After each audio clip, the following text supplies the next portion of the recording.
I want to welcome our audience, everyone, to our webinar and interactive panel discussion on Woodland Finances.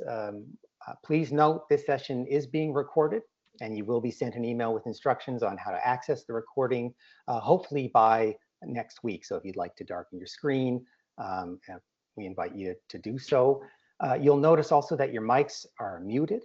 But you're welcome to submit comments in the chat whenever you like. We'll also invite you to ask questions at different periods throughout the afternoon. So I'll mention to folks when it's appropriate for them to unmute themselves if they'd like to ask questions, and we'll switch between live questions and in person and from the chat box.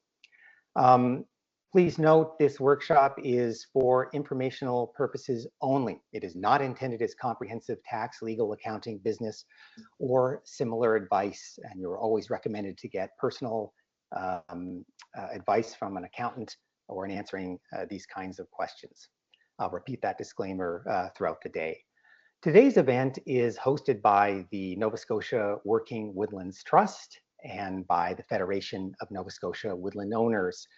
My name is Blair Peruniak. I'm the Executive Director of the Federation. We are a province-wide nonprofit organization supporting woodland management, advocacy, and education. And we're also joined by Mari Lamarck for the Nova Scotia Working Woodlands Trust, and I'll just give her a second to introduce herself and the Trust. Hi, everybody. Thank you so much for joining this afternoon. I'm Mari. I'm the Land Trust Manager at the Working Woodlands Trust. The Trust, if you don't know, is Nova Scotia's first working forest land trust established in 2019. We support land stewards who wish to protect their woodlands and their stewardship legacy and keep their forests through working forest community easements. We're strong proponents of ecological forestry and provide land stewards with stewardship planning services and peace of mind that their forests will be preserved for future generations. So it's a great pleasure to be here with you all today and talk about woodland finances. It's a topic that comes up a lot for us and the people that we work with. So I'm hoping today can provide us all with some guidance and tools for planning for the future of our private and collective woodlands. I'll pass it back over to Blair, but thanks so much for joining us today. Thanks very much, Mari. We also have Ellen Riopel, who's our webinar communications manager and tech support today from the Working Woodlands Trust. Thanks for joining us, Ellen. Today we are joined by four panelists. George Ernst is a chartered accountant and chief financial officer for Harry Freeman and Son Limited. This is among the oldest family-run sawmill in North America, or one of them. He previously worked as a public accountant, advising various industries on business and tax planning. He and his family are also active woodlot owners. George joins us from Greenfield. Thanks for joining us, George. Cy Mayo is our second chartered accountant. He has over 30 years of experience with Beliveau Vino, which is a public accounting firm providing accounting, tax, and business consulting services with a strong community focus in support of personalized, expert financial planning, tax strategies, and succession planning. Cy joins us from Bridgewater. Thanks very much for joining us, Cy. Keta Kosman is the owner, editor, and publisher of Madison's Lumber Reporter, which was established back in 1952. Keta has covered the softwood lumber industry for over 20 years with expertise in sawmill research and market trends on a huge range of forestry products, including Canadian softwood lumber exports, market trends and analysis, and much more. Keta joins us from Vancouver, British Columbia. Thanks for joining us, Keta. And Ian Watson is a member of the Canadian Institute of Planners and a licensed professional planner in Nova Scotia. He works with the planning group Upland on land use policies across Atlantic Canada with expertise in zoning and development planning. Ian is currently working on a land use bylaw strategy with the municipality of Pictou. Ian is hoping to join us. I don't believe he's here at the moment. He's hoping to join us from Halifax later this afternoon. He was stuck on Via Rail, which was about delayed at the time by about 18 hours, unfortunately. So we're hoping he can join us a little bit later. So I just want to welcome all of our panelists. We're very excited to have you here joining us from across the province and across the country. There is a lot to talk about today, as Mari mentioned. Typically, we would cover and will touch on a variety of subjects, the types of woodlots for income tax purposes. These are non-commercial, commercial, farming, taxation of woodlots, including capital gains and business income. And then the issue of estate planning, which has to do with woodlot tax liability on death, capital gains deductions, and transfers of woodlots during your lifetime. But before we get into all the nitty gritty, I wanted to help further introduce our panel by asking them some questions and getting into some discussion, after which we'll be able to take questions from the audience. So I want to jump right into this. George, I'd really like to start with you if I can. We often hear woodlot owners talk about how they used to treat their land as a kind of piggy bank, an investment to draw from in times of need. Sometimes this would be when they needed to have some money for college tuition, sending someone to college, maybe retirement, some kind of rainy day fund. I wanted to ask, to start here, what are the biggest challenges that you've seen over the years in how landowners view or manage their forests as a kind of asset, and what you think the main factors influencing woodlot owners today are, and how they think about, or how they ought to think about, their land from a financial point of view?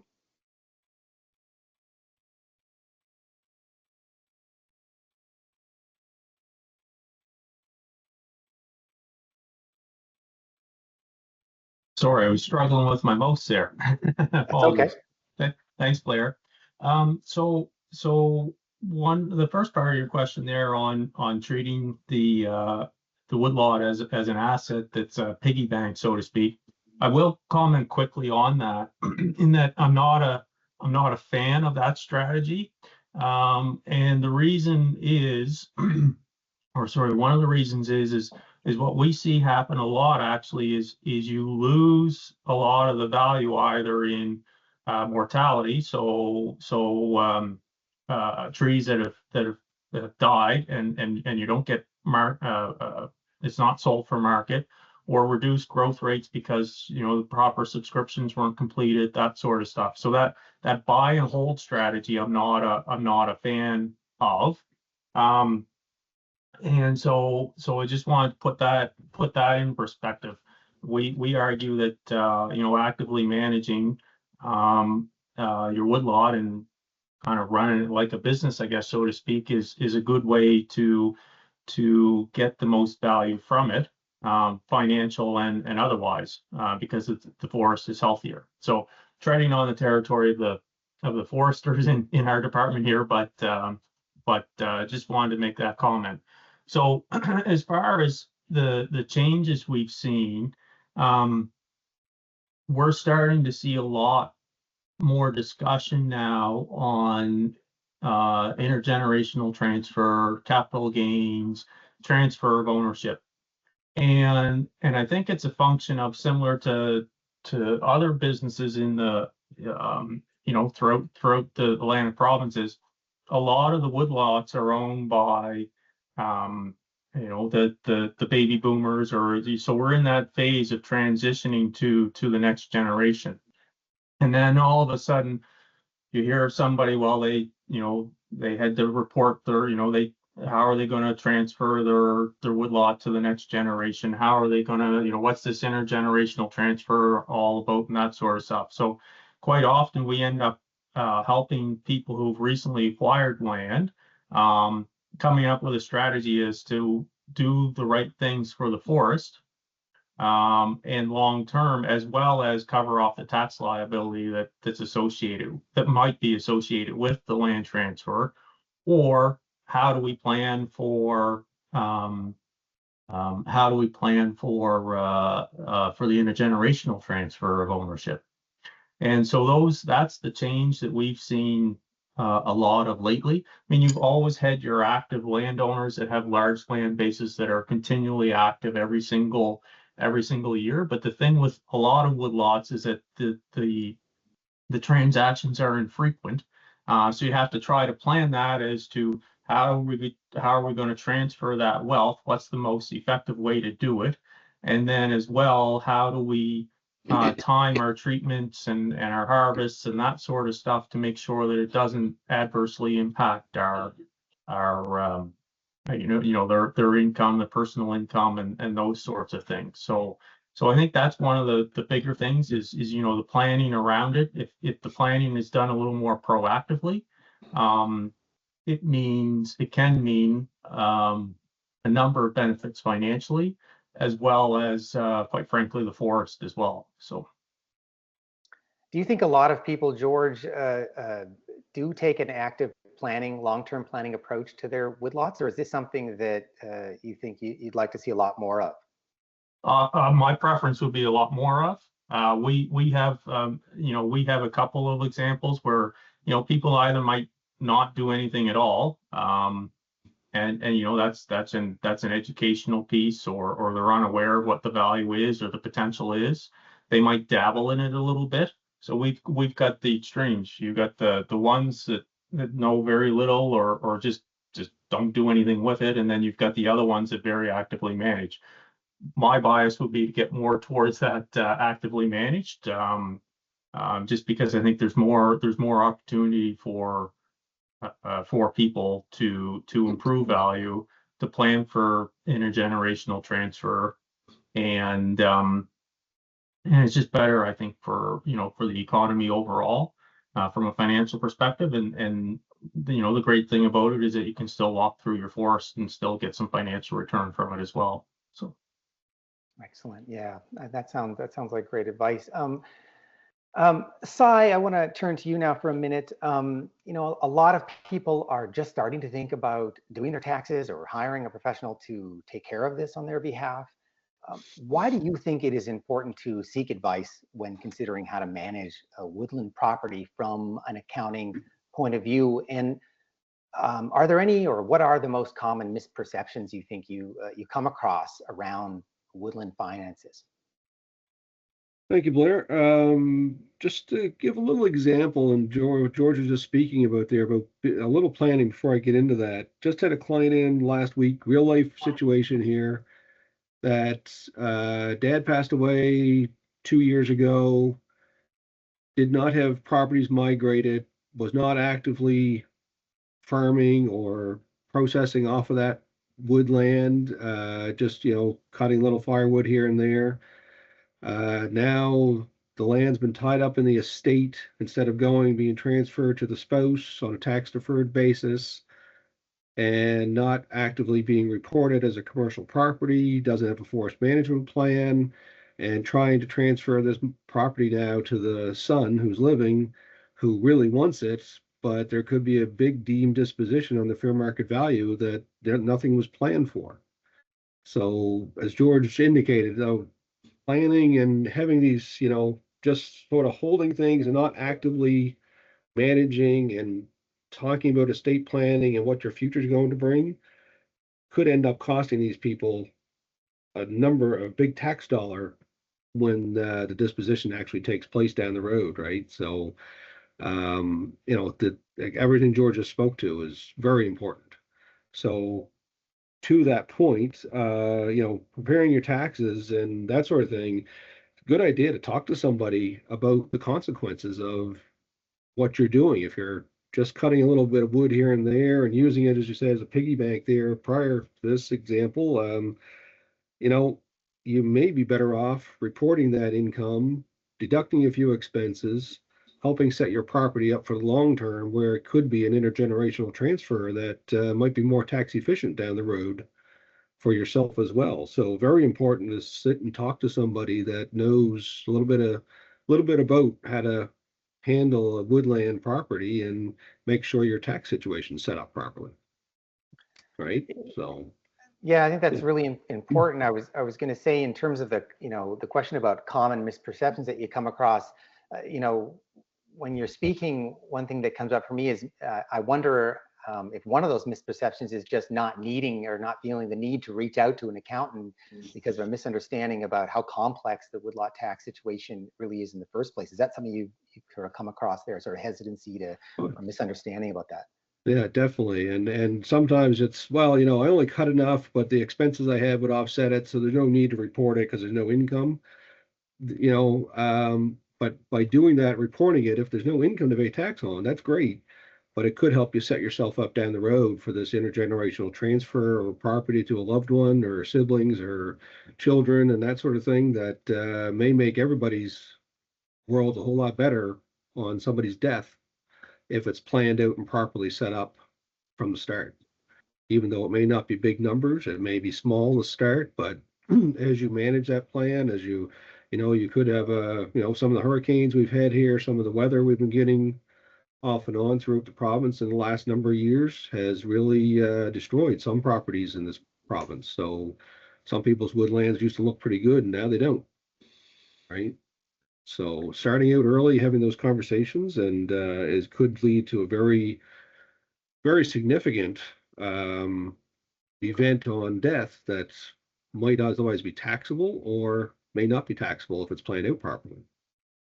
Okay, so, I thought maybe in terms of talking from the accounting side, specifically here, George, I wanted to ask you, a similar sort of question there and give you a chance to make a comment. One thing, that you can ask about misperceptions, but I guess one thing I'm wanting to know is there anything about woodland assets or woodlot assets in particular that makes, the financial accounting side especially challenging with regard to this kind of property? One of the things that we find when we're trying to help people through, working with their accountant and their financial advisors to work things through and plan for taxes, either proactively or reactively. But one that's common is assuming you don't. Well, one is does it qualify for intergenerational transfer and meet all those tests? The management plan, the commercial activity that Sally talks about, that's important to do.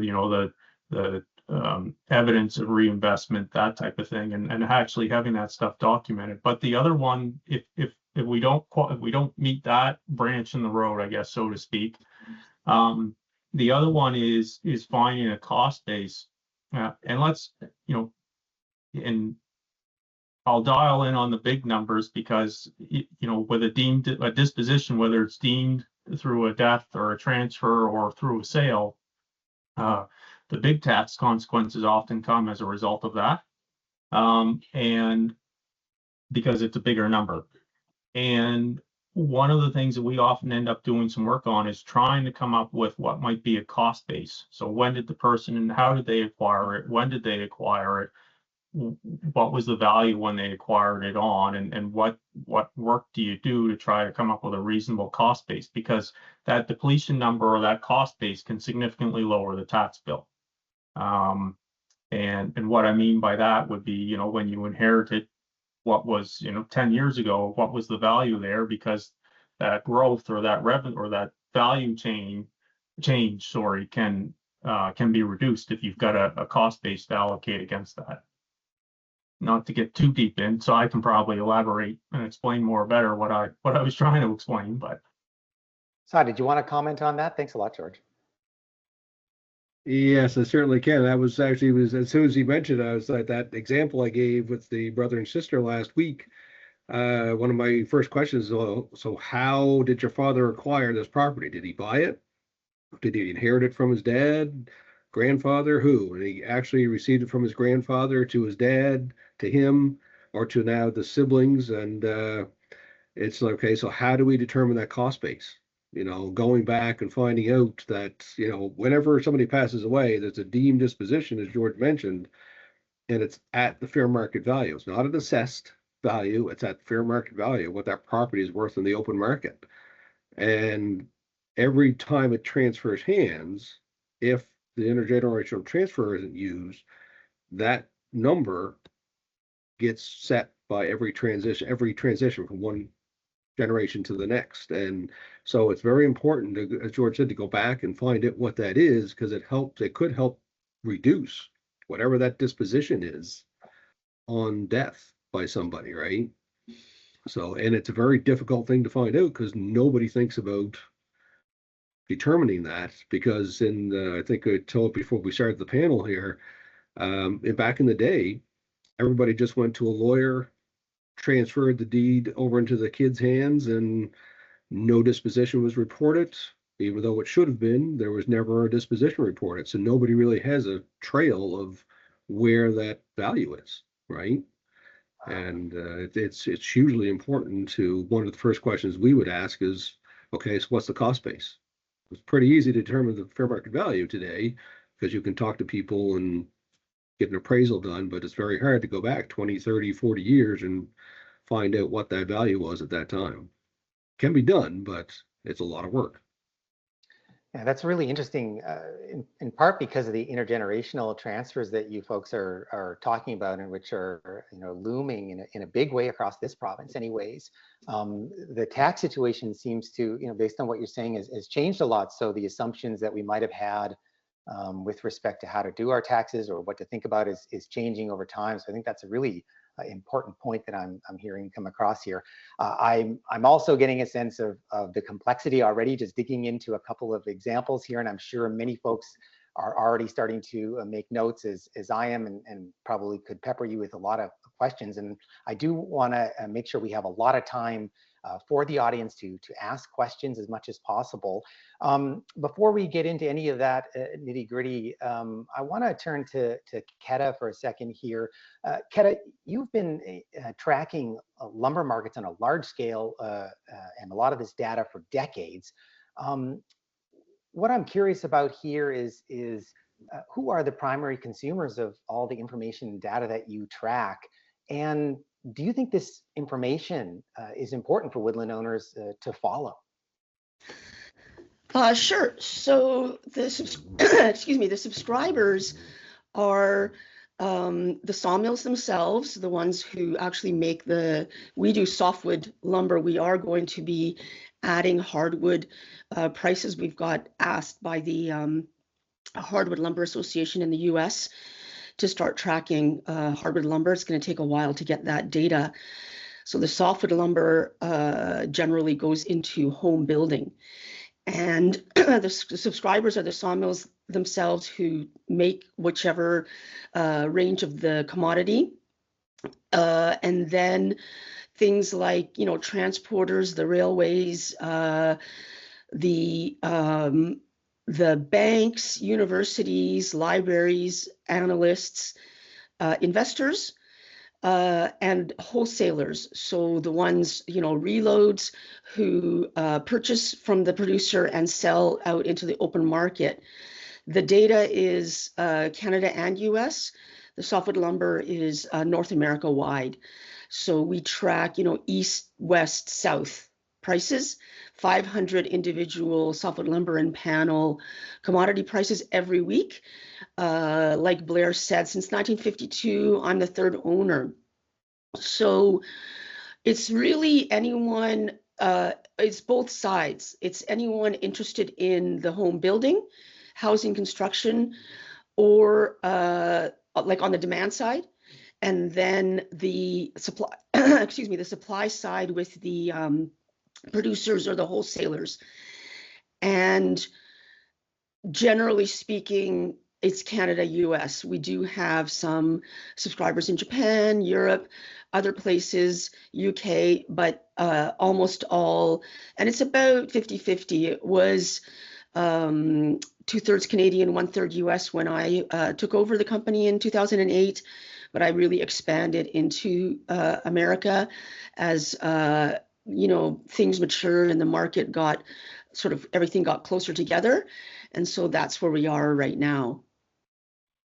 Yeah, that's really interesting. I mean, I think a lot of our listeners, or I imagine if a lot of our listeners are like me, who, we often think of our own woodlots on a really local scale in terms of the decisions and thinking about them as an asset, when to harvest, where the product is going. But your business is an example of just how large scale the interest in markets is, how large the markets are. They really are global, international scale, and this can influence how, or maybe ought to influence how we think about our own woodlots. When it comes down to it, everything's coming off someone's private woodlot, whether that's a small woodlot or a larger one. And given that, I sort of wondered if you could give us a bit of a bird's eye view on the latest market trends. I know there's probably a lot of interest, and we will come back to questions about tariffs, and I'm sure a lot of people are interested in the sort of larger market picture at this point. But I'm wondering if you could give us a view of the latest market trends right now that you're seeing, and maybe give us some thoughts about how you think this does or ought to factor into people's decisions about the financial management of their woodlots.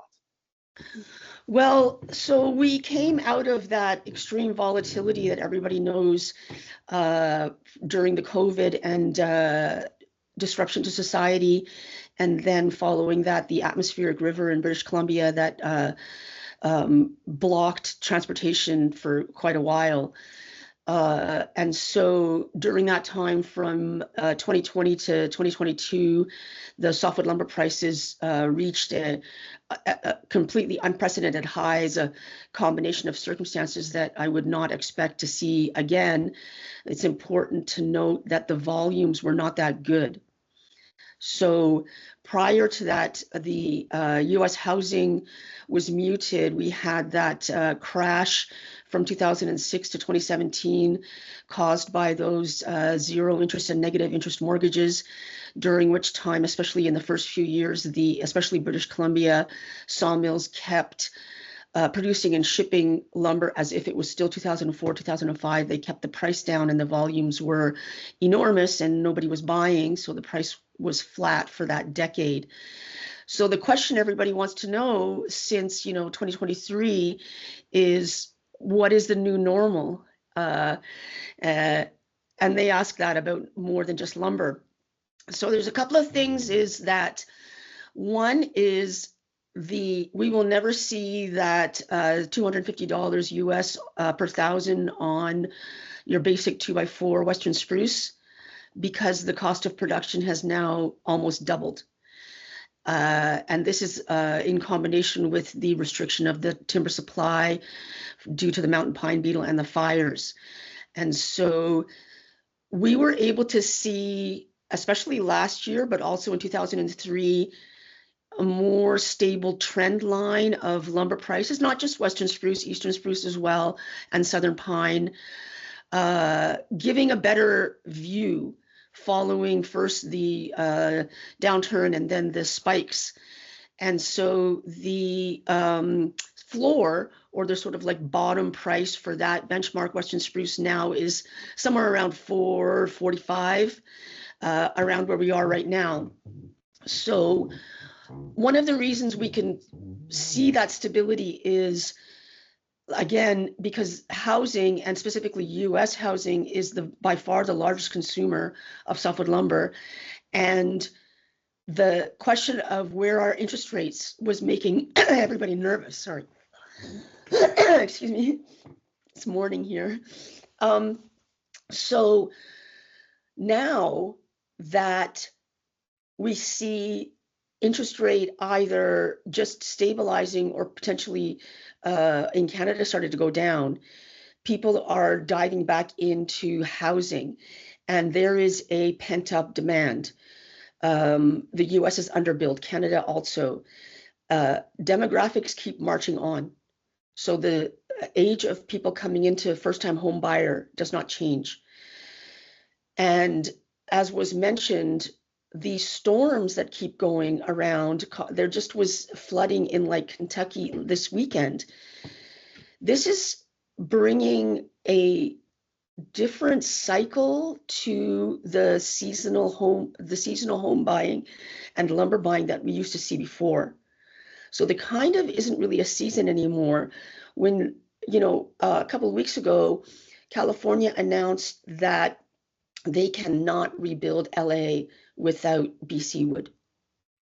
So nobody knew, like when people make predictions, nobody knew last year that, huge parts of LA were going to burn down. Nobody knew that previous to that, Hurricane Helene was going to wipe out parts of Appalachia and cause flooding in Florida. There's 3 major sawmills in that area that were 2 West Fraser and 1 Canfor mill that were impacted because the power was impacted, and then also transportation. So there's many variables that didn't used to be such a factor in the past, and the population and the numbers of the people and the aging housing stock, the destruction, the need to re-roof or rebuild keeps going on. And that's together with, especially in BC, but in other areas, maybe a little bit of a decrease in the timber supply. Wow, it's a really a complex picture here, and that's fascinating to sort of get that overview. And just listening to everything that all our panelists are talking about, I have another question. I'll just mention here briefly that we will shortly go to the audience for some questions. So if you have a question you'd like to ask, even if it's specific and a topic we haven't covered yet, or larger trends that we're discussing at this point, please have those questions ready, and we'll go to the audience in a moment. Before we do that, I just wanted to ask the panel another just question overall, and I just want to check in with Ellen first as well. I don't think Ian has managed to join us at this point. Is that correct? Yeah, no Ian yet. Okay, so listening to everyone, I hear these sort of really interesting points. We've got a lot of storms and climatic events happening, which are changing production. We have the cost of production going way up. We have different pressures on the economy in terms of housing starts, and we also have this intergenerational transfer that's occurring and that we hear a lot about. I just wanted to, starting with George here, thinking about all these kinds of changes and maybe things that in the past we weren't thinking about so much. In your opinion, given your expertise and your background, what do you think is the most challenging aspect of woodland finance decision making from the point of view of the woodlot owner now and maybe over the next 5 or 10 years? So there are a couple of things. So when I get back to when I said earlier about the inactive management is not, in my mind, the preferred route, and you miss out on timing of treatments and that sort of stuff. One of the challenges we're seeing at the local level anyway within Nova Scotia is that the lack of residual markets for the low grade products is making some of these commercial thinnings, selection cuts, that are being done now to improve the value and improve the growth rates and improve the landowner's return into the future. And quite honestly, some of those recommended treatments help you also justify the intergenerational transfer. Is that is taking a bit of a pounding, and maybe comes into people's decision making as well. So that's the short term. And there's also a little bit of weakness in the supply chain to get some of those done, or it's not as easy as it used to be 20 years ago. And I think that's a function of markets, to be honest. So that's the short term. In the longer term, the 10 years, that sort of stuff. I think one of the challenges that we, again, we're going to have that transfer of wealth, and let's be honest, for some woodlot owners, the majority of their wealth is likely in their woodland properties. That they don't have significant stock portfolios or pension plans or that sort of stuff, and the nature of the timing of the cash flows, I think is probably one of the reasons why people don't seek out advice proactively. But I, in my mind, to take the time and do that proactive planning helps with that intergenerational transfer of wealth and minimize the taxes that way. But the other part of it too is that I think it also, by doing that planning and thinking about the taxes and that sort of stuff, and I know I'm rehashing, but I guess I think it's important. Is that the other thing? It provides the best benefit for the forest long term, but it also avoids fragmentation. So that you don't end, so you know, you end up with these blocks of 100 acres or 200 acres and that sort of stuff that are there now. But if you're not thinking through correctly, and it's not just about the tax, I'll dial it back. The first part of about this transfer or intergenerational transfer is on the planning side of things is, well, who do you want it to go to? You know, what do you want to see happen with the property, that sort of stuff, right? So you got to think about what are your overall objectives, setting tax aside for the time being. And then once you look at those overall objectives, then let's come up with a plan to best execute it. Because otherwise, you know, you risk worst case scenario, the land gets transferred and you end up with consequences, land conversion, sorry, that's the term I'm looking for. So all of a sudden it becomes a housing development or nothing done with it, or quarry, or whatever the case may be. So you end up with that. And then the other downside of that as well is you end up with fragmentation. And the reality is fragmentation, you know, you've got 2 daughters or 2 sons or whatever the case may be. And it might be that you just split it down the middle and say, you know, it's going to be 50-50. But then as a result, you end up with smaller and smaller parcels each time there's a fragmentation. And it becomes more challenging to implement, you know, some of that landscape forestry. You know, it becomes a little bit more challenging to cost effectively execute what you want to see done on your property because you're operating on smaller parcels. So I think that 10-year, that's again, that's the, you know, that just planning, figure out what you want to do, who you want it to go to, what you want the property to look like after it's done as best you can, and then how do you execute that plan. Yeah, that's fascinating. And the fragmentation brings a whole different sort of concern to bear here. And you know, like in the US, you have a huge number of private land lots that are 25 acres or less. And we're much closer to the US in these ways than we are with most of the rest of Canada, that's for sure, in terms of land ownership. So this does present some interesting challenges. Thank you for that, George. Sai, I was going to ask you the same question, you know, from your perspective, you know, what do you think is the most challenging aspect of, you know, woodland finance decision-making from the perspective of the woodlot owner now, the next 10 years? A lot of actually everything that George has mentioned there, but one thing I was going to jump in on is when he spoke about the transition maybe for next generation, if they don't continue to use it in a forest management plan, there could also end up being, George, correct me if I'm wrong, a change of use in that from that forest plan into another development, you may end up with a tax bill right away after just inheriting this, right? So so there's some issues there too that you want to make sure that, you know, setting out your goals of where it's going, who's getting it, you know, do they want to still farm it and manage it and keep it as a woodland, or are they looking to change that down the road?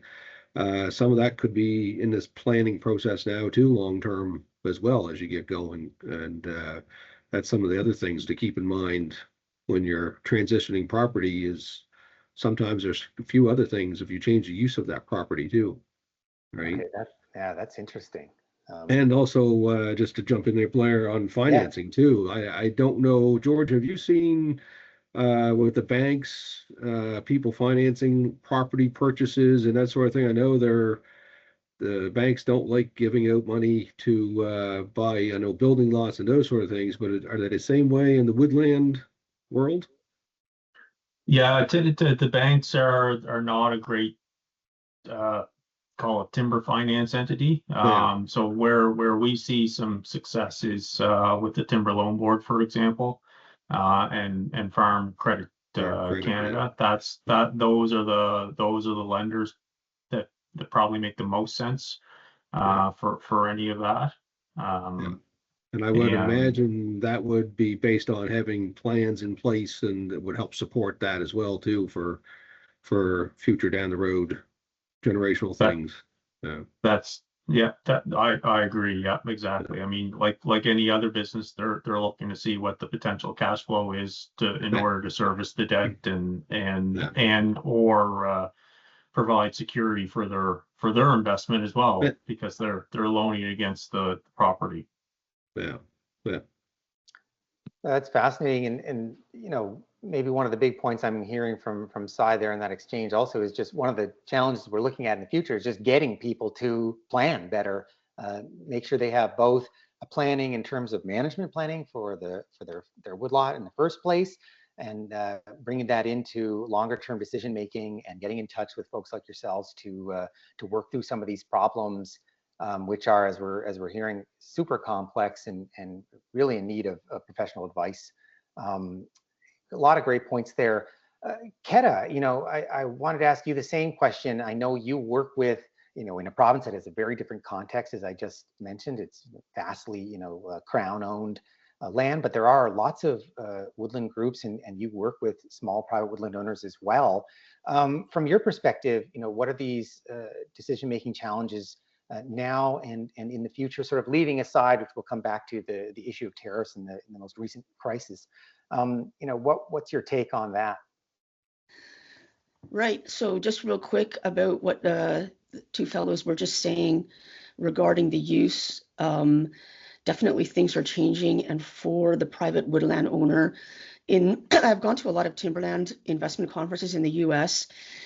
In the last 15 years or so, there's been a real increase in what they call HBU, higher, better use. Things like wildlife corridors, viewscape, riparian areas, which previously had never been valued or considered. So it's really changed a lot since, when we talk about generational, just in our time.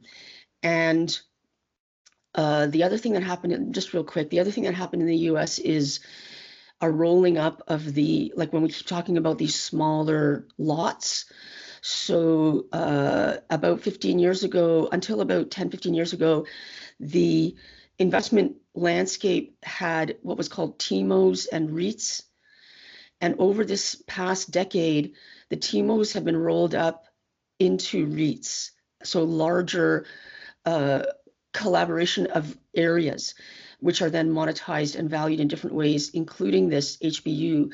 And so to round out the conversation about your taxation or your valuation, I strongly agree to get the appraisal and know for yourself what is there on your land. You don't have to report it to CRA, but you should know for your own. And so to Blair's question, I think the thing is that for all products, but for Canadian export or Canadian, marketing, the world is getting smaller and things are getting closer together. So, again, with the duty or otherwise, where it was just a matter of railing a product across the border into the US and then being subject to this, huge single customer, which we're seeing is now sort of like a weakness or provides a ability for things that maybe we don't want them to dictate to us. So there's a couple of things. One is the North, and where, especially from British Columbia, ability to deliver through the Arctic. We had this past winter, Russia sent 2 Panamax freighters with an icebreaker through the channel. They did get stuck, but they made it through. And so imagine that. 6 weeks where you don't have to go through Panama. 6 weeks where material doesn't necessarily need to rail. It's impossibly expensive to rail across Canada to one of the other coasts. So where in the past it was like someone in your area, they only had the markets, northern US, is now opening up. And this is together with the lack of fiber, right? New Zealand is shipping logs, distances. The dynamic is changing and the possibilities are increasing. So Madison's will be providing information about this, and there are other companies that do that, people who might be interested. If I don't know it, I know who knows it, and I can let you, I can tell you who to to look for. So I think the basic idea is the world has changed and we don't really know how it's changed. Let's take a step back and know, for example, that this year, the under 25-year-old population of India is going to be greater than the entire population of Europe. So when we used to think, oh, this is the market for here, or this is the future for there, that's actually, the population is declining, or not declining, but the rate of the growth of the population is slowing. And there are new areas that are interested. India, for example, I don't know what Canada's doing, because we started together with the US, the Softwood Lumber Board, which is kind of like the got milk of forestry, to increase markets. The Canada, US are both in the Softwood Lumber Board, and started to promote into India together. And Canada kind of was doing okay. Now we are nowhere, and US is shipping significant volume of lumber to India. And why are we not? Why is that not together? Something fell away, promoting through whichever the agencies in Canada, Canada Wood or FII, whoever. Yeah, I could go on. I think we will definitely come back to this. I'm Okay. excited to sort of give ourselves a chance to think on the international scale.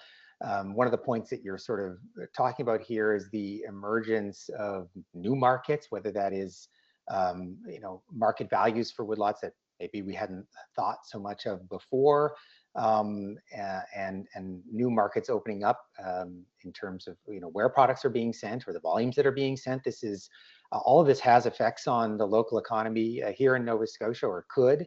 And the other point you mentioned there that I think is worth repeating is just we're not sure how these things are affecting the markets yet. There is a bit of a delay in some of these changes. Yeah, you had another point to sort of add to that, Keta. Yeah, I just wanted to, the other thing I wanted to touch on was the mention of the residuals. Yeah. So in 2016, the Wood Pellet Association of Canada asked us to start tracking wood pellet prices.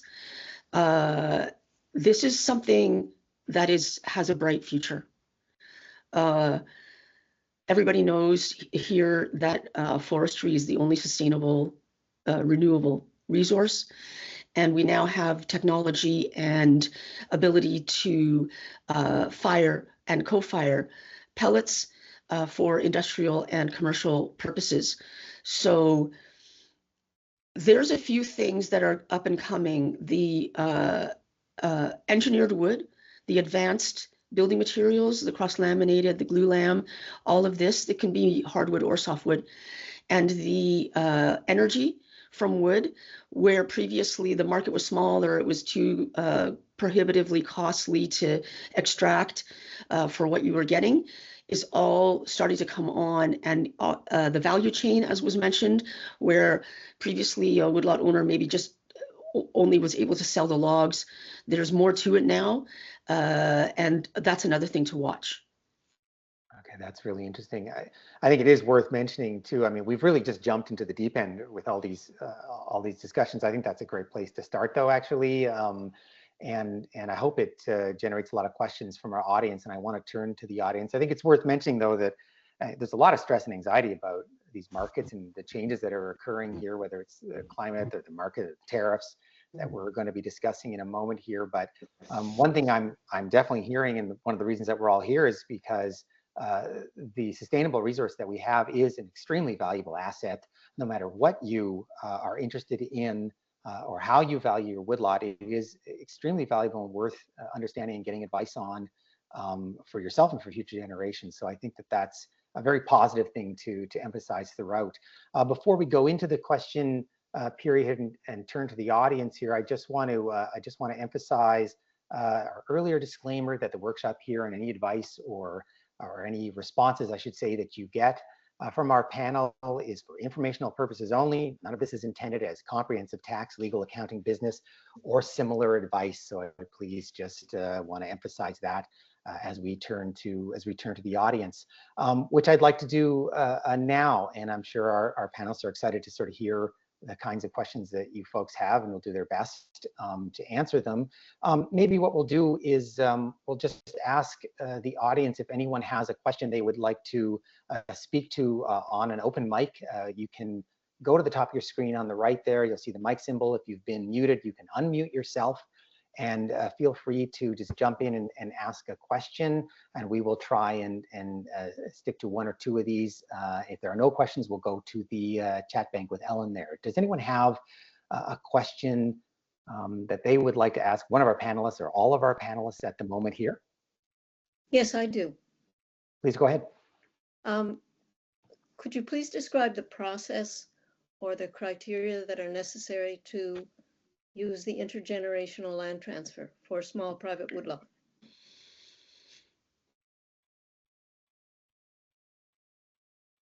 That sounds like a question for a George or a Cy at this point, and you know, feel free if you can only answer part of it or you know where to look for. That's great as well. Yeah, I was going to say it's probably a joint one, but but there's a couple of things. One is the forest management plan, but you just can't have a forest management plan and say, and let me back up, forest management plan that says, you know, that I'm going to nurture and grow and continue to improve the forest.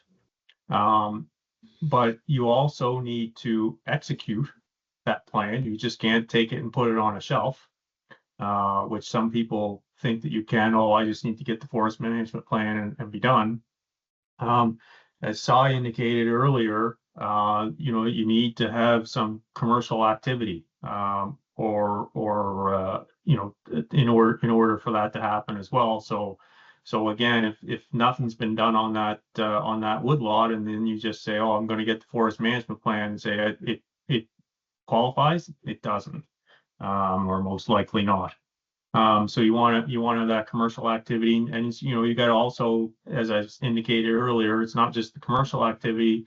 You know, there's the growth and the nurturing has to be part of that plan. So you have to as well show investments in silviculture or that sort of stuff, that or having those treatments done to show that you're going to improve growth rates, the quality of the remaining standing timber and trees. And so those I think are kind of the one side. Has probably some others to add in there as well, but yeah, please go ahead, Cy.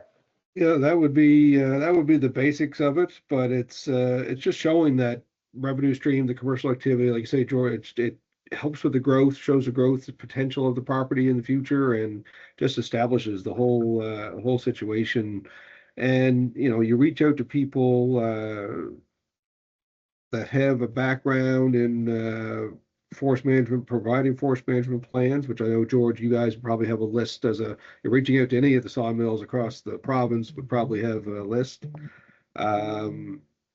You know, but it also opens you up to possibly grants and things that may be available that you're not aware of. But because you have these plans in place, it may materialize for you as well. So the whole picture goes together to be able to help you plan down the road for transferring these properties to your children and so forth, and family members. And I would, you know, just ask here, you know, it sounds to me too that the more information, the better when it comes to planning and to you know, figuring out these sort of tax decisions or intergenerational decisions as well. That seems to be a sense, and starting with a management plan it sounds like you know, a great idea, as long as George says, you're sort of actively trying to pursue that plan and carry out the objectives that you set out. There is not much use in having a plan that sits on the shelf, as George pointed out, collecting dust, and that could actually cause some problems for you down the road if you needing to prove that you actually didn't just have a plan, but actually were trying to execute it with some kinds of operations. So great points, worth emphasizing. I hope that answered the question. If not, we could get a follow-up, or if there's another question, I'd love to keep moving along. Is it on? It's on. Hi, there's up there. Yeah, go ahead, please. speak. My question for the CAs is that economic activity in a woodlot, small woodlot. I operate a small farm woodlot, 200 acres plus, and mostly silviculture has been carried over that period of time, 20 or so years of operation. And I'm retired. What reasonable expectation of profit is necessary in an operation that is growing trees in a lot that's in the mid-level of productivity and harvestability in terms of hardwood is perhaps another 20 to 30 years away. That's a deep question. Yeah, that is a George. Do you have any insight on that right off the top of your head? Well, I guess the one comment would be that if you have, I think what I'm understanding is that given this stand structure and profile of your woodlot, is it maybe there isn't a whole lot of revenue stream coming in at the moment, if I understand that correctly, but if not, clarify that. But I'll extend on that just for a second though. But I mean, my expectation would be that if you have the forest management plan, and let's be realistic, if you buy a woodlot that's immature or juvenile, you're not going to get a whole lot of income from that for a long period of time. But if you're executing and carrying out, so your plan might be in 10 years time, I've got to do a subsequent thinning. Well, that but here's by doing that, I am going to improve the value of that stand and the potential for income in the future. That might be what you do, and you can probably still you still might be able to get across the line on the intergenerational transfer. So I think it's having that plan to tie in and to show that you're executing according to that plan. And if you don't have any revenue from that because of the stand structure, that doesn't necessarily mean that you might not qualify. The question at the end of my question, I asked where revenue or CRA is going to constitute that you've carried out a plan that has a reasonable expectation of profit. What's the level of revenue of profit that's required under their definition? There's no specific level of profit, but it's just being able to show that, with a time, experience, your plan that's in place, financing you have, that you're operational, and that there's long-term plan of hitting a point where revenues will be maybe spiking a little bit more. Mm-hmm. Those would be the things to, but you can't, those would be the basics, and you can't put a specific number or specific target on that, because with CRA, we just don't know. Sometimes it depends on the person that looks at your information too, is you just have no idea what you're going to have to provide to them to support your claim and that stuff. But having all these things that we've talked about in place and proving that, annually, this year, maybe you only need to cut $1,000 worth of revenue off of that, to thin out something, to silviculture here, to do, whatever your plan is.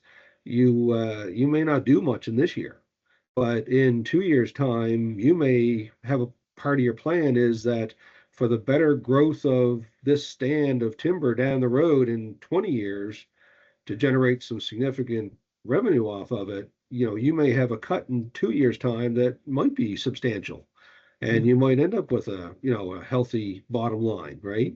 So it's just proving that you've got these plans in place is the biggest thing, and I think George would confirm that it's there's no set parameters, but it's having these plans in place, actually annually doing something about it, and maintaining that forward-thinking process of developing that timber into something more productive. Okay. And just to add on that, like that expectation of profit is not unique to is not unique Yeah. to woodlot owners, right? I mean, there's all kinds of small businesses that have to meet that test, and so. Is there just to jump in for a second, because as Cy mentioned, sometimes it comes down to who in the CRA looks at this and what they deem if the criteria has been met or not.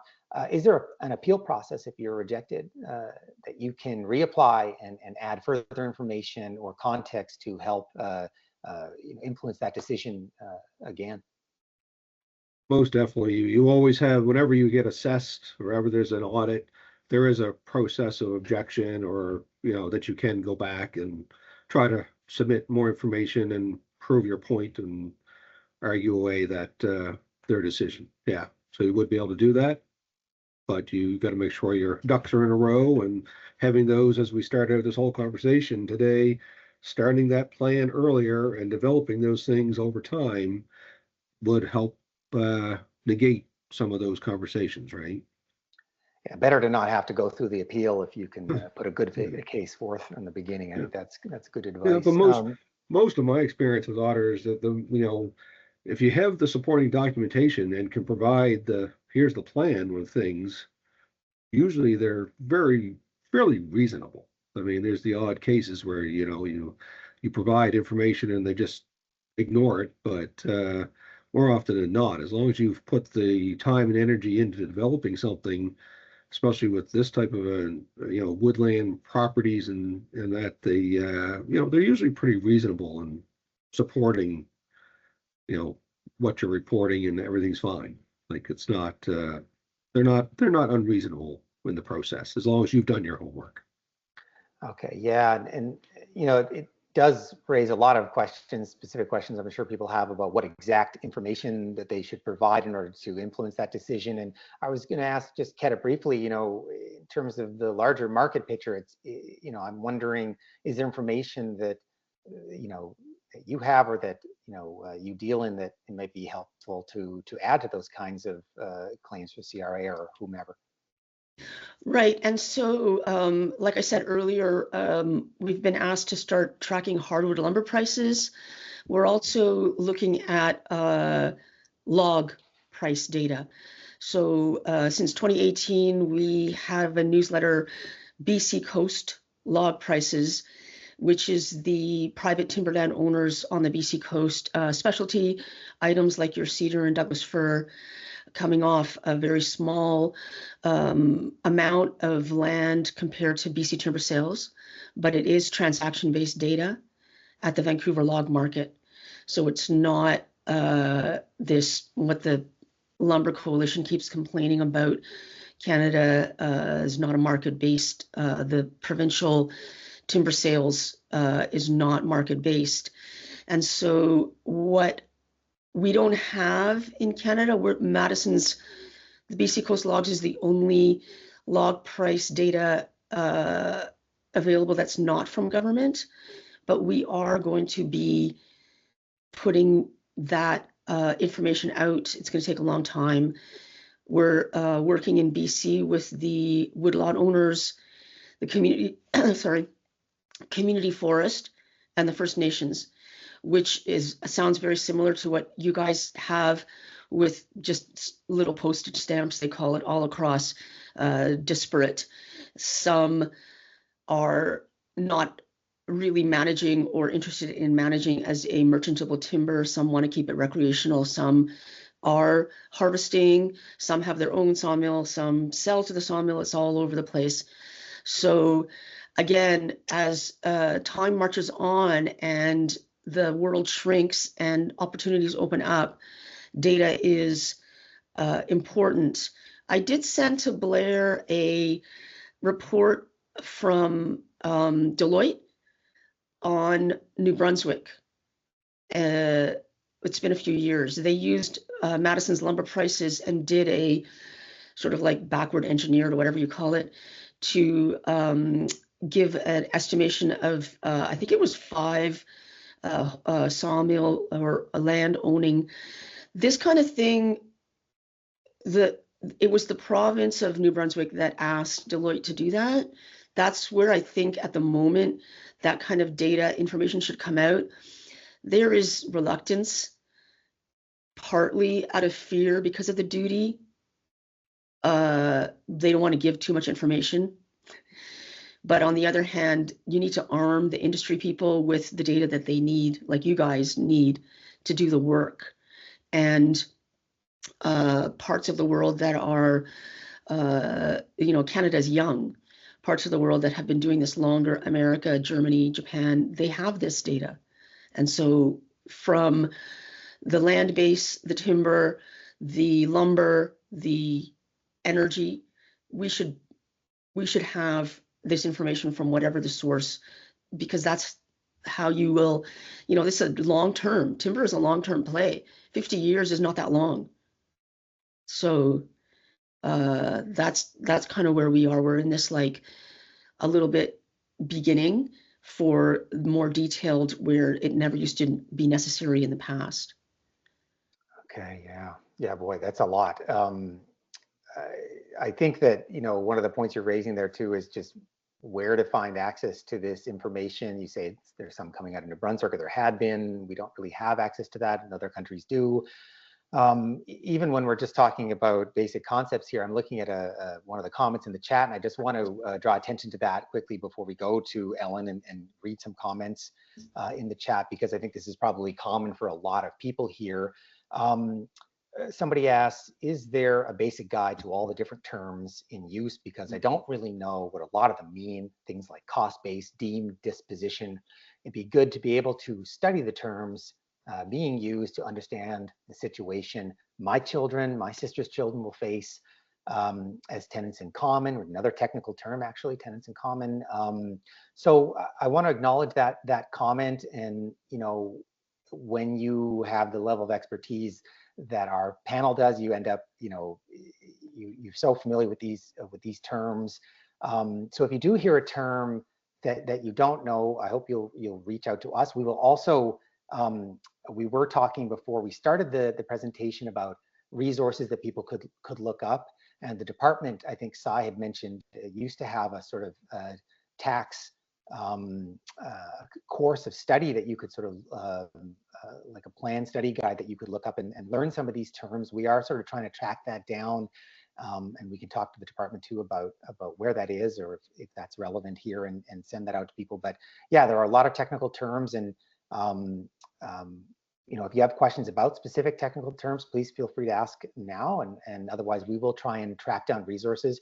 When we send out the email to you with this recording, we'll try and attach any guides that we think are helpful in that regard. So just to acknowledge that comment there. I'd like to turn to Ellen there. I know there's a ton of chatting going on, and I think Ket has been responding to people in the chat already. Thanks for doing that. Ellen, is there a comment you wanted to highlight there, or a question?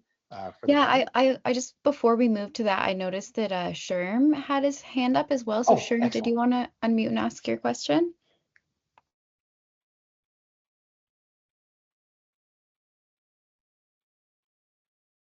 Please go ahead there. Oh, we can't hear you, Sherm.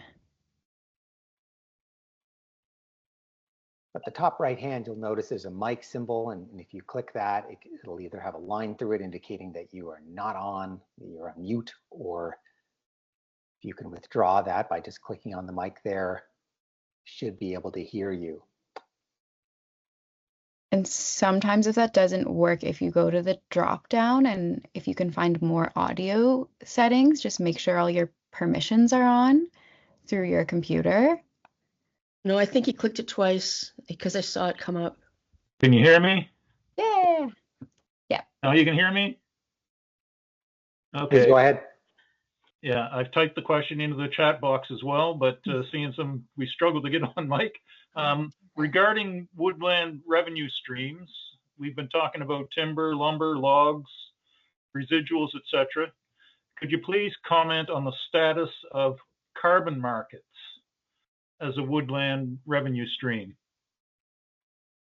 Wonderful, great question. I think Ket has her hand up, maybe to start there, and not to jump in if the actual tax people know more about that, but I do know some. Yeah, please go ahead, and Oh, okay. George and Ty can add on as they see fit.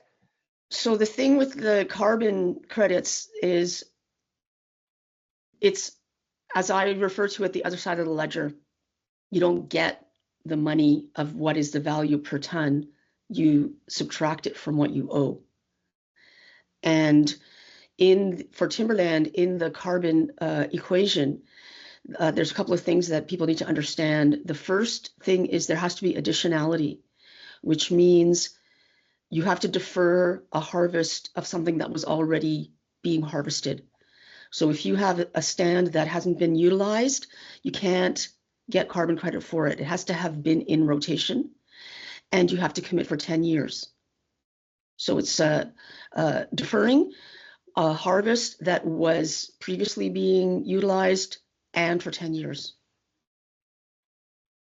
I think that is a very common misconception, that it would be sort of a trade for harvest instead of something that you're deferring in the future, which of course is a concern to reap the rewards of what otherwise would have been cut, which is obviously one of the big points with the carbon markets. And we do often, here in the emerging, this is a real emerging market around the world, carbon markets and carbon credits. There is a lot of information on the web. Some of it's very confusing, I would point out. Not all carbon credits are the same. That's something to look at. There have been some pretty intense investigative reporting on carbon credit markets, some of which are, in a word, a sham. In fact, there was a major report by the Guardian, UK-based media site, that pointed out that in some cases up to 90% of the credit carbon markets were sort of fraudulent in some way, or not really doing the work that they were intended to do in the first place. So that's worth knowing. And there are also lots of discussions around the money that you could get from carbon markets.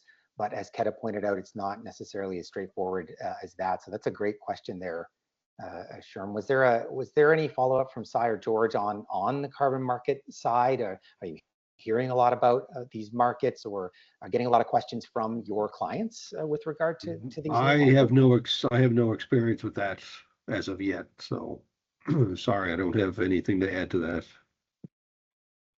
I thought Mary Jane or Mari might be able to comment on carbon markets as part of Nova Scotia Working Woodland Trust.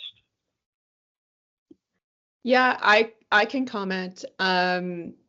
As I said in my comment in the chat there, most carbon agreements in Canada, so the protocols that we have in Canada are on 40-year agreements. So it's actually a longer time frame than what Keta mentioned. It's also nearly impossible for small scale landowners to access it on their own. You need a certain amount of scale to access the actual offset markets on the voluntary market. So I think it's a nice idea that what we're doing in particular at the Nova Scotia Working Woodlands Trust is we're developing an aggregated pool so that landowners can access carbon markets as a group, because the fact that we've actually found a carbon developer who will work with us and have a project as small as 4,000 acres, but most of the carbon developers that you have to work with in order to actually develop a project, because there's like inventorying, verification, just a slew of steps that needs to happen before you can even develop a carbon project, and all of those steps are extremely costly. So in order for the costs of actually developing the project to be offset, you need to have a project that's at quite a large scale.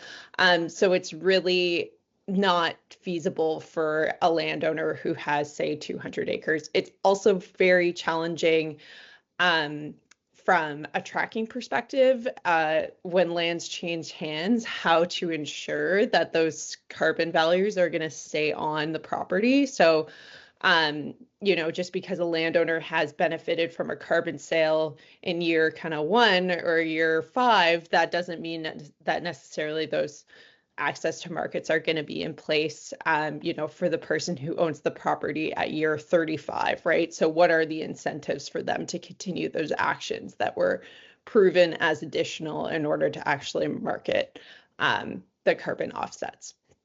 So it has been piloted. Like, there have been examples of harvest deferral projects that have happened. So a project that happened in collaboration with Community Forests International a few years back with US-based carbon developer NCX that is actually no longer in business, because they were one of those companies that were kind of like debunked in the period that Blair mentioned. So this kind of like 1 year harvest deferral, receive a payment, that was kind of like the most realistic model for small scale landowners, but unfortunately it's just not seen as sufficient enough of a benefit in terms of the carbon offsets to make it tangible in the long term. So yeah, it's a complicated one, that's for sure. Yeah, I wish we had sort of an easy topic of discussion on taxes and woodlots, but it doesn't seem like one exists. So, but that's okay. It's worth knowing that in and of itself. Thanks very much, Mary Jane, for that. That's really helpful. Ellen, I thought I might go to you. We will have a break in a few moments here, and give our presenters a chance to take a minute, get a glass of water or something. Ellen, is there a question from the chat box that you'd like to share with our panels today? Yeah, so a question came in from Greg a little bit earlier on, and he was wondering if someone's dealing with encroachment or unauthorized cutting on their land, what could they do, or is there someone that could help with this?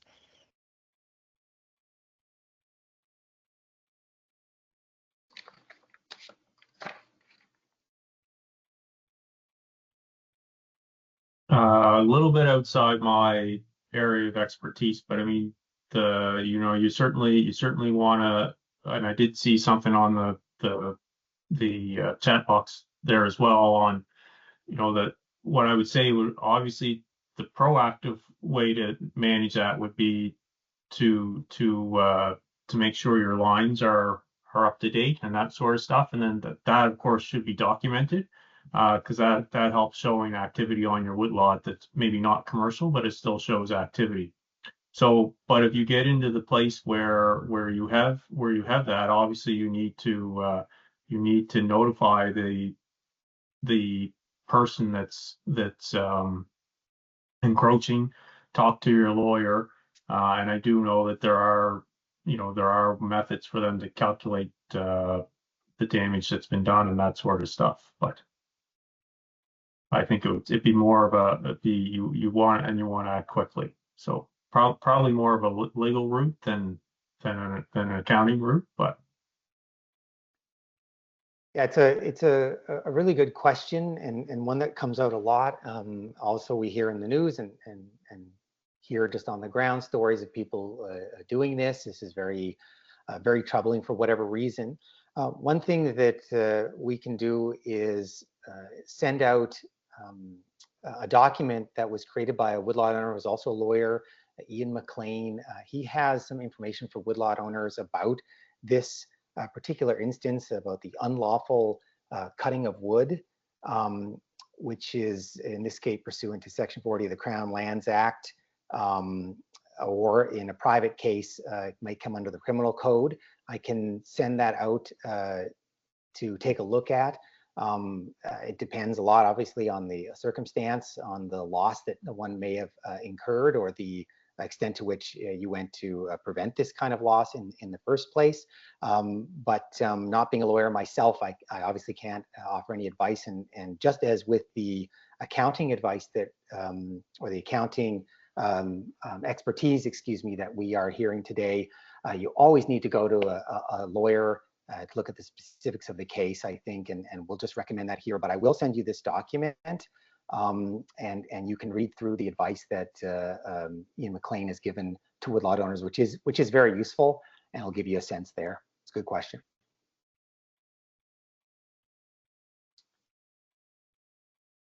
Ellen, is there another question that we can turn to? Yeah. So there's a question in here from Jane.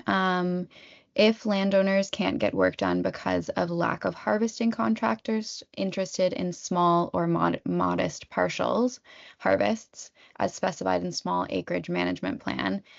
So despite being keen to get work done, what are the kind of options for folks who are having hard time finding harvesting contractors with those smaller parcels of land?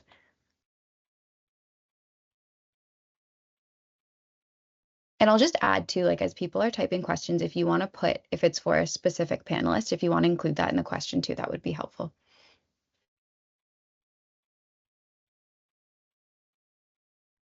Well, I'll jump in here. I wouldn't have any expertise in this, but I would think, George, to forgive me if I'm overstepping here, but would some of the sawmills, if you're interested in selling to somebody that you know, would you guys be able to help direct people in finding contractors that might be able to do that if they can't find them on their own, George? Would that be a resource to call you guys or?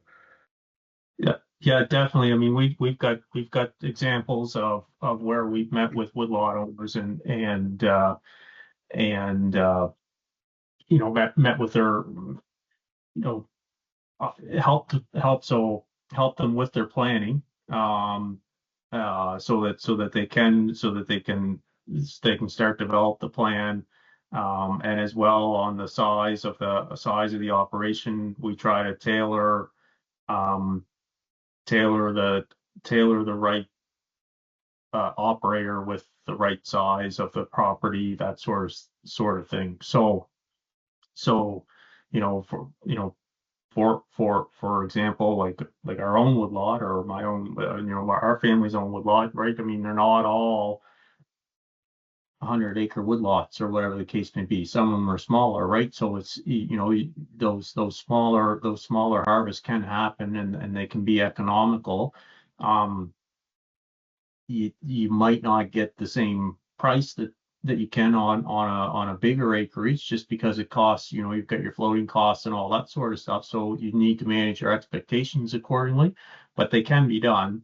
And the other comment I would say is that, you know, don't just stop at if you have one person that you call and they say they can't do it, I would say for purposes of qualifying woodlots and that sort of stuff in intergenerational transfer, I suspect that you would need to make a few more calls than just one. So you know, the more calls you make on that, and either contractors or mills or whatever the case may be. Like say, I know we have a team that does those plans, and you know, we're not, you know, we operate on different size woodlots. And also to add to that, we have various clients in the public accounting practice that we love to push people in their direction to help out as well. So we have harvesters that are clients of ours that if you know, I would certainly reach out on behalf of somebody too if they called and to try and connect them up with somebody to help out as well. So it's tapping all your resources that you have to try and find that right connection, right? Yeah, that's really helpful, both George's side. Thank you very much. And also people should know in the audience, the Federation does help with these kinds of both management planning and trying to get folks contractors out to your lot, depending on your needs or where you are. It's worth pointing out that there is a major contractor deficit across the province right now. It's one of the biggest concerns and challenges that we face, especially for those small private woodlots. Partly due to the cost of loading in larger equipment, and sometimes due to the reticence of woodlot owners to bring in bigger equipment. So there are some major challenges. This raises questions in terms of taxes as well, and carrying out plans. You know, the kind of evidence you would need to show that you have attempted to execute your plan, fulfill your objectives, and been met with some challenges there as well. So reaching out to multiple people would probably add to that evidence base that you've been trying to carry out your plan. And I can see a sign nodding there. So we are here to help people find the right people to get to their lots. The other thing that I should mention to our audience here is that the Federation has some funding through the Association of Sustainable Forestry to help offset some of those costs with harvesting, different silviculture rates for contractors. And if you reach out to us and we're able to help connect you and fill in some of that paperwork, please do so in line with the management plan. So there is silviculture funding both for standard silviculture practices, pre-commercial thinning, and so on, along with Fiona cleanup. And we've been told that there will be continuing funds put into the Fiona Cleanup Challenge through the Association for Sustainable Forestry. If you have questions about that, please reach out to the Federation. We'd be happy to assist you there. Great, yeah.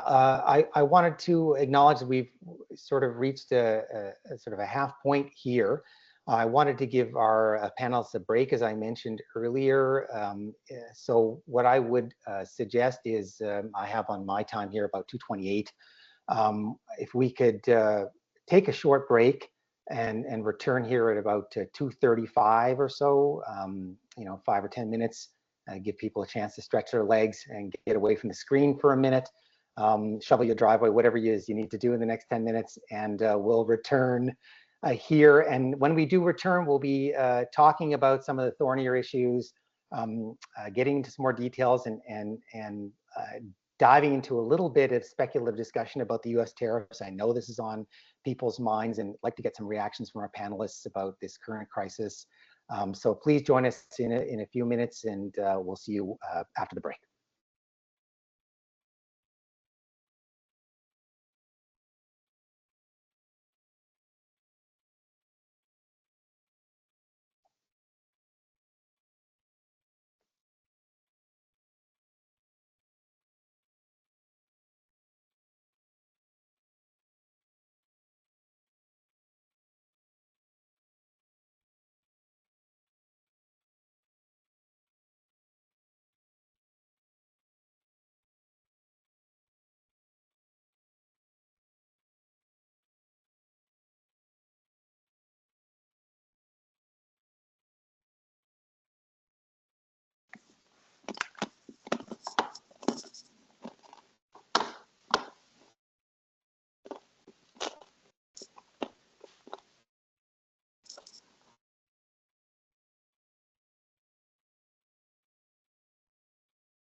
We'll just give everyone another minute to return here.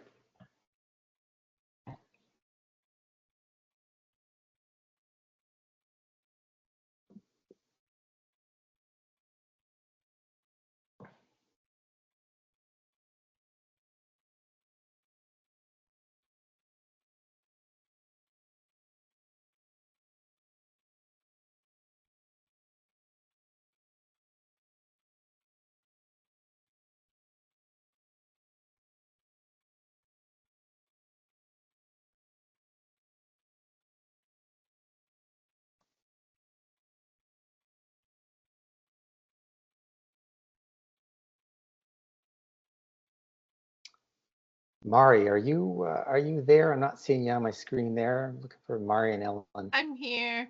Awesome. I'm Ah, also there you here. There you go. Now you're on my screen. Okay, great. Great discussion so far, everybody. Really wonderful questions. Yeah, I'm delighted to be a fly on the wall here. Thank you. Yeah, and feel free to just kick me out of the room for a minute, Mari, if you want to No, jump you're in with doing questions. fantastic. I think you're nailing it, Blair. Yeah, I mean, I think there's some interesting stuff that came up kind of on break in the chat there. It'd be fun to dig into those. Yeah, absolutely. I'm seeing some really interesting comments now that I'm catching up a little bit with the chat. And I really can't believe it's getting close to 3 o'clock already. So we will get started here again. I want to welcome everyone back. For those just joining us, this is our Woodland Finances interactive panel discussion webinar.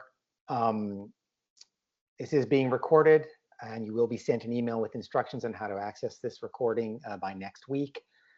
You'll notice also that your mics are muted. You're welcome to submit comments in the chat, and we will return to audience discussion questions again in a moment. And we'll also invite you to unmute yourself to ask questions directly as well. Once again, I will offer the disclaimer that this workshop is for informational purposes only. It is not intended as comprehensive tax, legal, accounting, business, or similar advice. And we strongly advise you, as we have been doing throughout the session, to seek professional advice for all your tax needs or for legal questions that you may have. Once again, today's event is hosted by the Nova Scotia Working Woodlands Trust. Mari Lamarck representing, and Mary Jane actually is here as well, Mary Jane Rogers.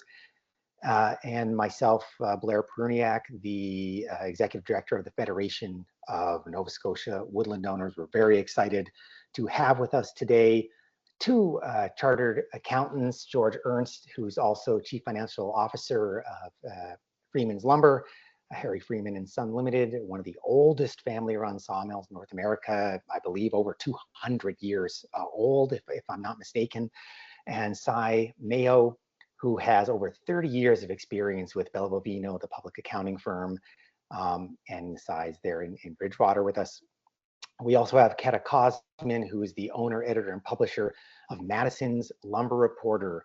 Keta has been tracking information and data of over 500 products, lumber products, including softwood lumber, for 20 years, and has a lot of expertise on market trends and research. We're very excited to have her here today, joining us from Vancouver, BC. We were hoping that Ian Watson would be able to join us. Ian was a member of the Canadian Institute of Planners and a licensed professional planner in Nova Scotia. Unfortunately, I think he has been indefinitely delayed on a via rail ride that was 18 hours late a long time ago. So unfortunately, I'm not sure that he'll be able to join us, but we still hope that maybe sometime within the next hour. We were hoping to ask Ian some questions about zoning and bylaw use planning. He's engaged in helping the municipality of Pictou develop a new land use bylaw system, and that's very fascinating. He has extremely extreme wealth of knowledge about zoning, which of course can be and have implications in terms of your own planning and taxes. And hopefully he'll be able to join us for another event down the road, if not later today. So we've covered a lot of topics, and we would like to get into some more specific questions as well, and again, have a chance for the audience to ask direct questions to our panel. However, I wanted to start our second round today with some questions that I think are on everybody's minds, and a lot of people are expressing shock and disbelief at some of the things that we're seeing around the world and very close to home with our neighbors. The announcement of U.S. tariffs has consumed us for the last number of weeks. That crisis is not over, and we're expecting to hear more news throughout the coming days and weeks as the pause in tariffs comes to an end potentially. A lot of speculation, and nobody has a crystal ball, but many experts are being asked for their reactions and to discuss what they're hearing from colleagues and clients.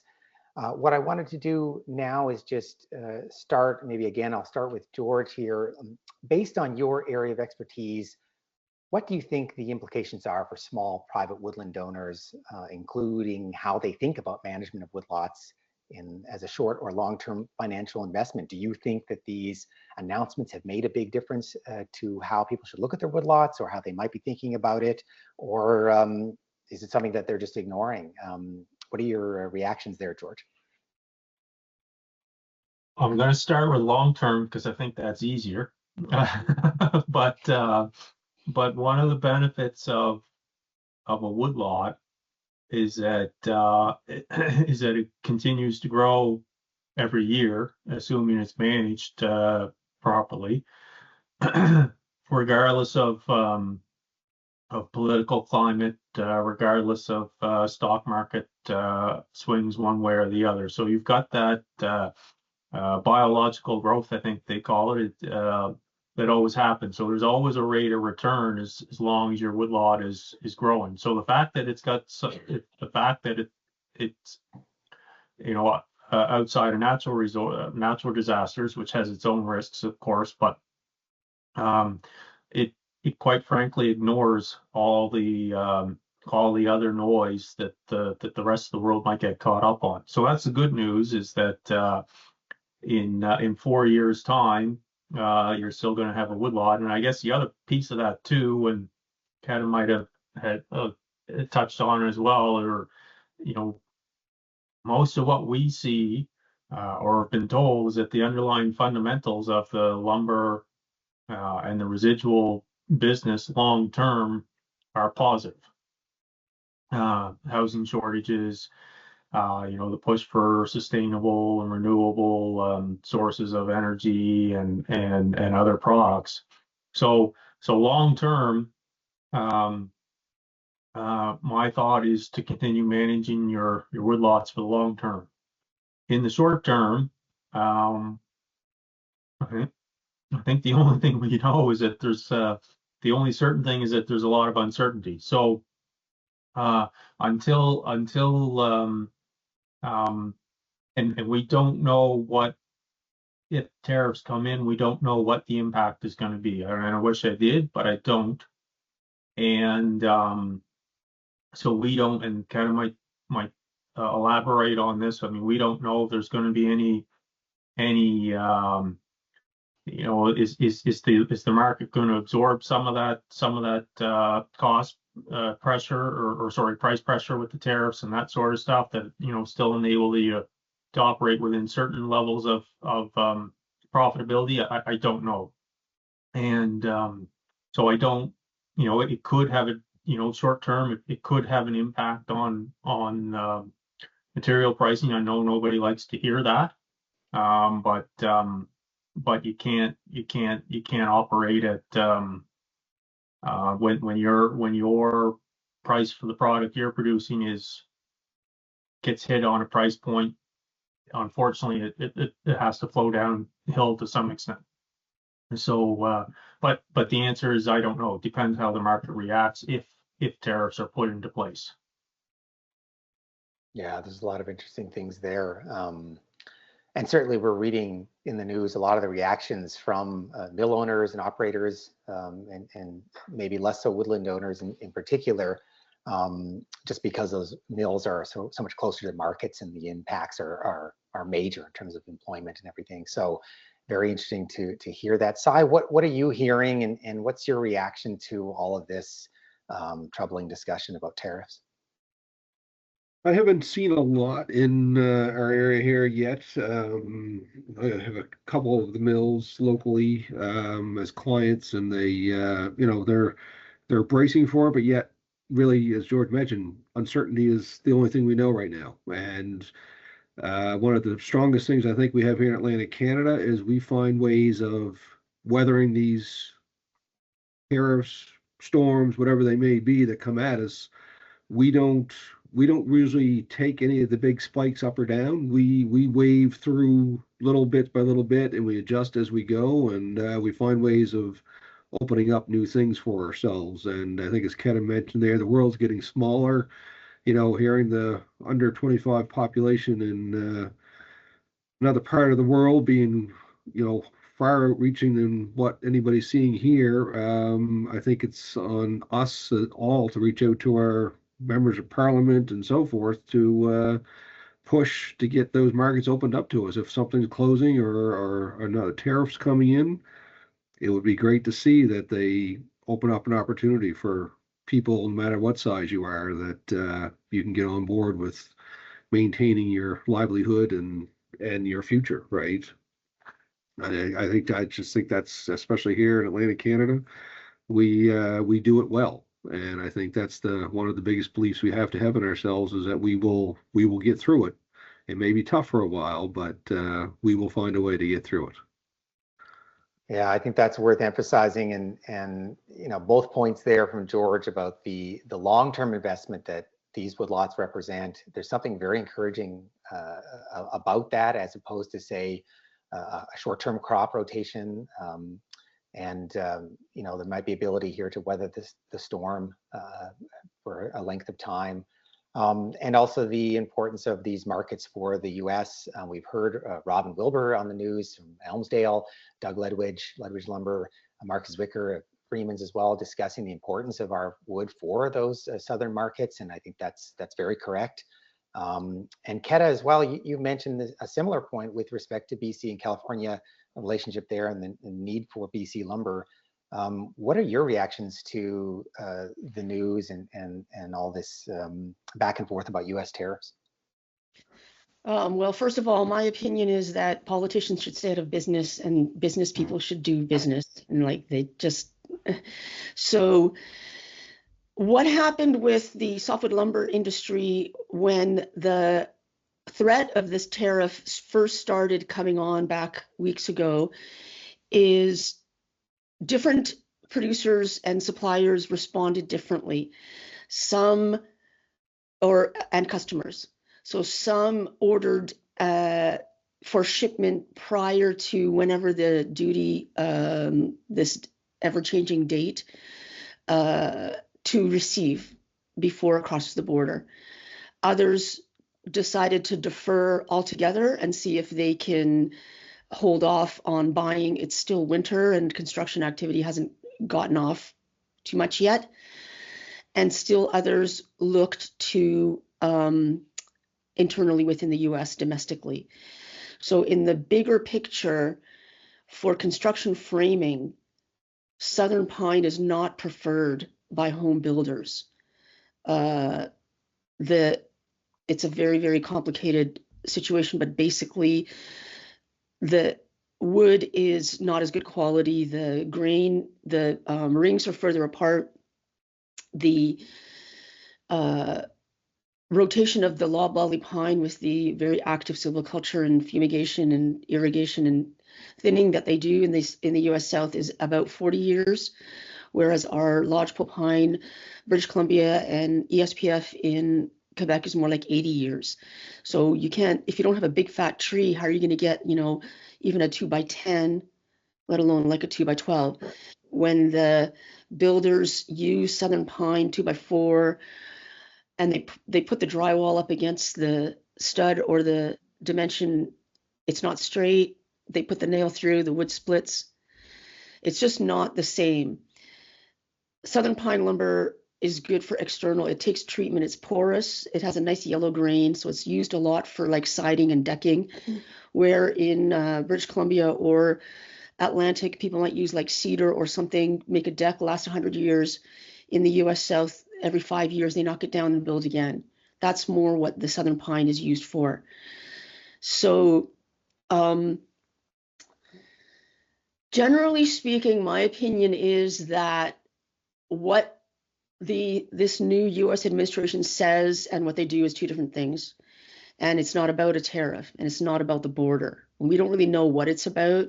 People talk about, oh, the security of the North, et cetera, this kind of thing. But basically, the narrative and the distraction of shock and awe to send everybody into a tizzy, and then what they're actually going to say come March 1st, that's probably going to be something completely different.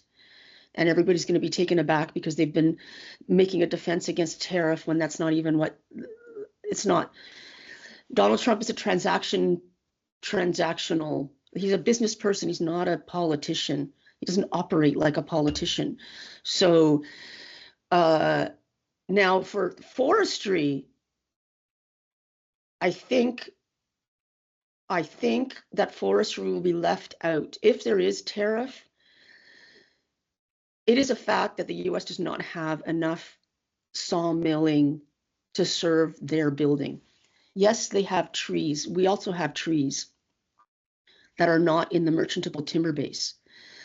This bureaucrat, unelected Elon Musk, just fired more than 500 forest rangers.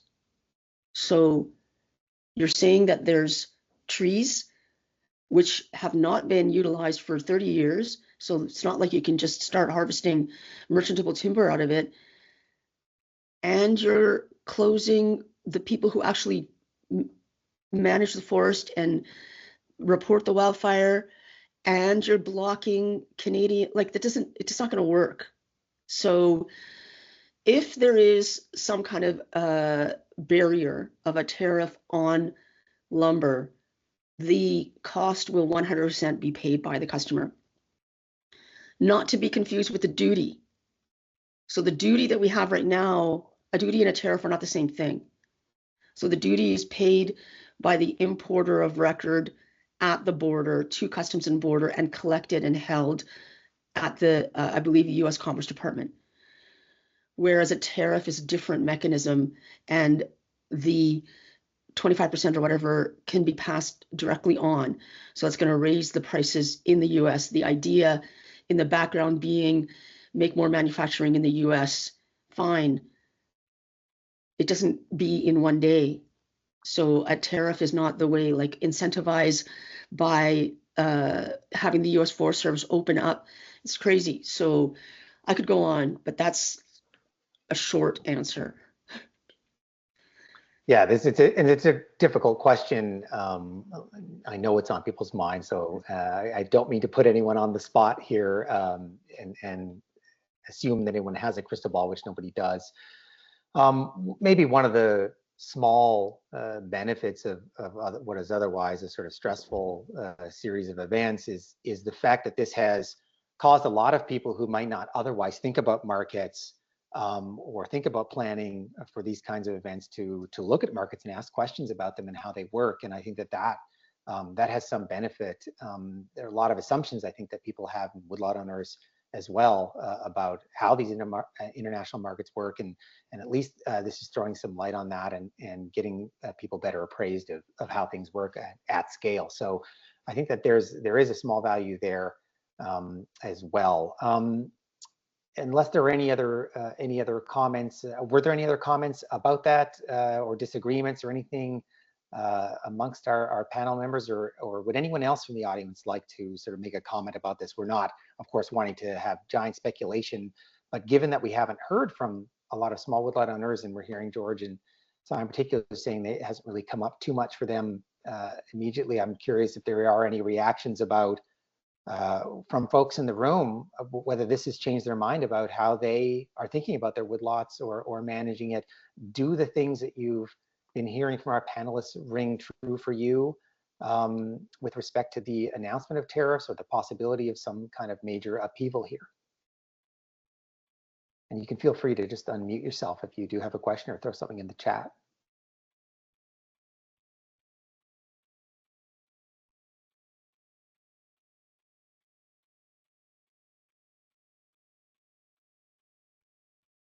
Were there any questions about that, Ellen, in the chat from before? I haven't had a chance to sort of look through everything. Nothing related to that, but there was a couple of questions that we kind of skipped over that I think are worthwhile if there's not any comments. Yeah, I'm really conscious of the fact that we only have about another hour left, and I really want to get give as much opportunity to folks in the room as possible to answer questions. Just before I do that, I should mention that there is a prize draw for everyone who registered for today's event. You will have a choice of a Federation or Working Woodlands Trust toque for I think 2 or 3 people, and as well as a free on-site half-day visit from one of our forest techs to your woodlot. So everyone will be entered into that automatically, and we will announce that draw next week when we pass along the information regarding the link to this recording. So just wanted to mention that. Ellen, I think you're right. I think unless there is any questions or comments about the tariffs, maybe people have sort of heard enough about that already. I'm not surprised if they have. We could go back to one of the questions that we had skipped over earlier and go from there. Yeah, there's a question here from Ryan. As an alternative to intergenerational transfer of ownership, could a landowner simply add their child to the deed as a joint tenant so there's no intergenerational transfer needed later on?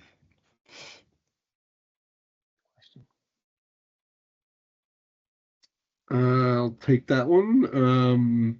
The basic answer is no.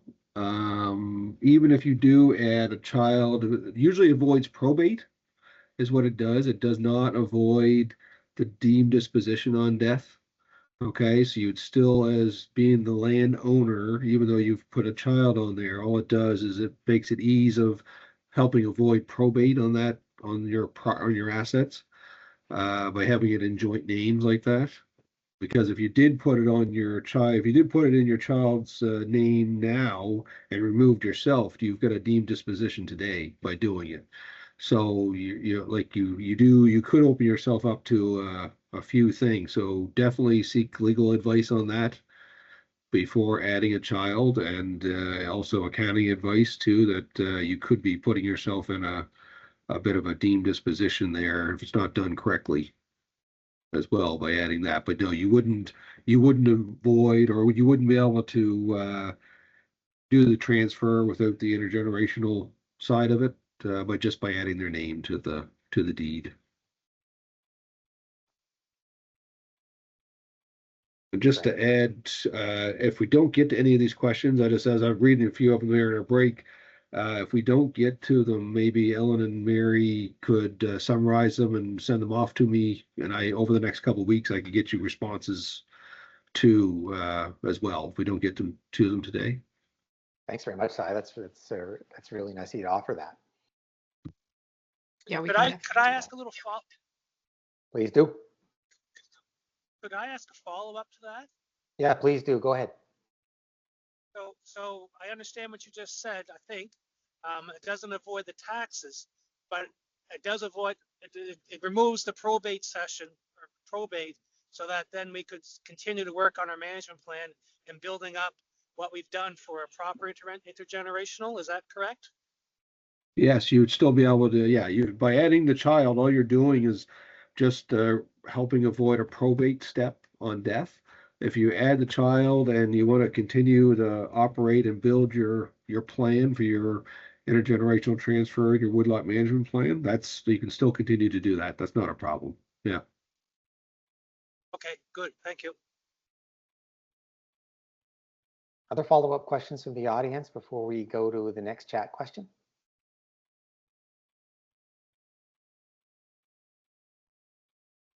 Great. Okay, Ellen, I think it would be great to pick up on another one. I'm seeing a whole bunch of questions, everything from artificial intelligence to harvesting questions.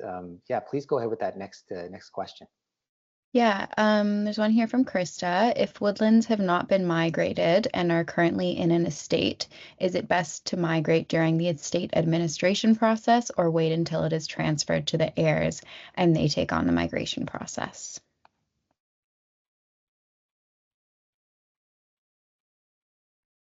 That is more of a legal question, and George, I may get you to jump in here, but just one I was recently working on. Father, I think the example I gave earlier, the father passed away, um, and the land should have gone to the spouse on death on a tax deferred basis, but they, because the properties were not migrated, it had to create an estate and have those migrated before they could transfer to the spouse. But I would recommend getting legal advice to confirm that that would have to be done before it left the estate. George, have you had any experience with that?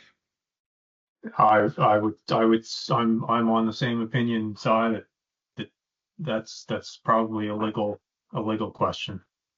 Yeah, but I think just that experience that I just had recently in the last couple of weeks, I think that was how they got that the estate was created because they were not migrated first. So I think there is a step to have it migrated before it would leave the estate. It wouldn't be done afterwards.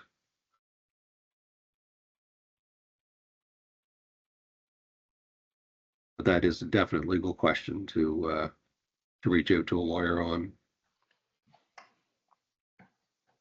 Great, thanks very much for that. Ellen, other questions? This is from Dawn, do part-time woodlot owners of managed woodlots, 200 acres plus, qualify for the lifetime capital gain tax exemption?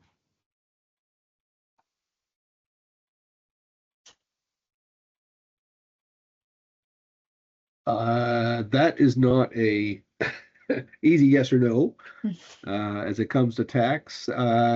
As you'd have to, you'd really need to talk to somebody about how you're managing that and reporting, and if you're actively working that in a commercial activity or not.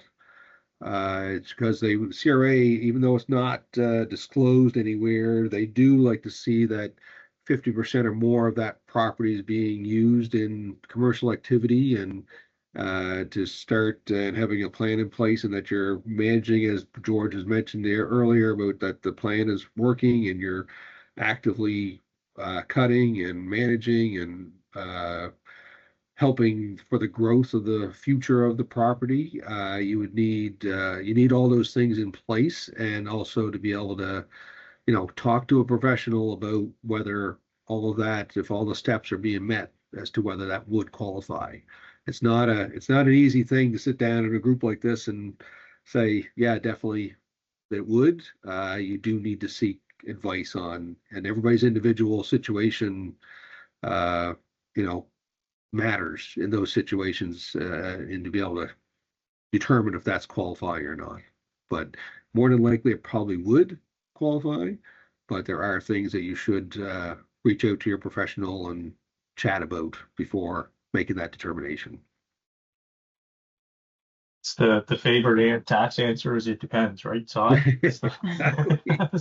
You got it. Yeah, but I mean, but by its nature too, right? I mean, often woodlots are a part-time activity because the transactions aren't, unless you're of a sizable woodlot, they're going to be, you're not selling timber every year in a lot of instances. So it is part-time by nature. So although the answer is it depends, and you should seek advice with your particular situation, um, I would say there's a number of factors there that could get it to qualify. When folks approach you, George, aside for advice, are they typically aware of the different sort of income tax purposes of woodlots, farming, commercial or non-commercial? Is that something that people are aware of, distinguishing between these and not so much? Or do you sometimes have people who sort of have a combination of these? Or I wonder if we could sort of go through those and just, again, this is complicated, but just the sort of general difference between the farming commercial and non-commercial? Well, that's a loaded question. Yeah, feel free to pass too. Yeah. No, I certainly will. It was one of the things on my that I actually had looked at. So yeah, so it's really knowing. So just read something here. Distinction between commercial and non-commercial is 1 second here. Is that you're actively, cutting, working your forest management plan, reporting everything, depending on how big you are, as George mentioned, and is it smaller properties? You're not cutting as much every year. Are you really in commercial activity? Your intention of when you bought the property or inherited the property, what is your intention to do with it? Sometimes is some of the questions that they come back with, right? What are your qualifications in operating that entity? Are you qualified? Do you have training to do your own cutting and that sort of thing? Because sometimes just holding a piece of property and having somebody else cut it might be looked at more of an investment property in CRA's eyes than actual woodland forest management plans, that sort of thing, right? So there's a number of factors that help determine whether you're a woodland operation or just a hobby farmer that cuts the odd load of logs here and there, or just cut your own firewood, and you're really not a actual woodland operation, right? So there's a number of factors that lead up to helping determine if that's a commercial. And as I mentioned before, about 50% or more of the activity of those woodlands that you have are used in that process. Helps determine it as well, right? If you're not really in the forest industry per se and cutting timber on a regular basis and that sort of thing, or selling firewood on a regular basis, you might not actually be a commercial activity. Yeah, So there's a number of things there that come up, right? Yeah, I think that's really worth emphasizing, that distinction there. And there's also, an example of that is the farming category here, where, my understanding is that a sort of distinctive category, and also one of the oldest categories, given that a lot of the woodlots and a lot of the associations grew out of woodlots that were originally on farms, which can serve also different purposes or be incorporated into the farm plan or farm economics. So it's worth looking at that again if you are tuning in as a farmer with a woodlot, whether inactive or active. It's worth getting advice there as well about the options and opportunities with respect to how you might use your woodlot. That's a question we often get, but a lot of people are not maybe aware of those distinctions. So that's really helpful. And of course, this leads into questions about taxation of woodlots, whether the capital gains or for sort of business income. One question that I often get, I wondered if I could just quickly sort of ask here, is about declaring your woodlot sort of as a business. Is in your experience, both Cy and George, are you often approached by people who talk about their woodlot as a business, or is that sort of uncommon for you? No, they do talk about it as a business, and especially when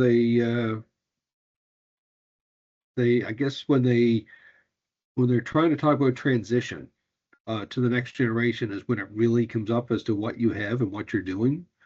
Because a lot of people don't want to report because they're cutting, they're only cutting the odd load of logs here and there. And well, my costs, I got my tractor, I've got this, I've got that, I've got a lot of costs, so I really didn't make any money off of it. But then all of a sudden, if you start talking about, well, maybe you could get an intergenerational transfer on this down the road, all of a sudden the conversation, I think, becomes a little more pointed as to whether they have a commercial activity or they don't. Right. And so it's a very interesting thing, and unfortunately, a lot of people don't deal with it until it's too late to put those plans in place and make those properties a viable operation. George, have you seen, is that what you see out there as well? That it's, you do have the odd person that's on top of everything and do get those plans in place, but overall, there's a lot that don't until afterward the fact.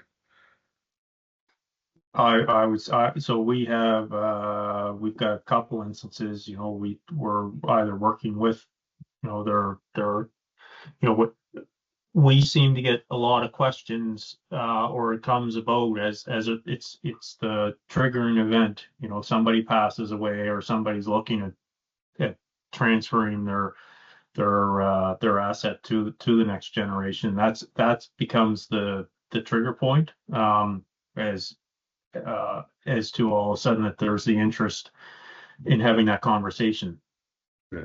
So that's typically, there aren't, again, you get some of the larger landowners that look at it as a business. They've got the incorporated entity, they're harvest on a regular basis, that sort of stuff. But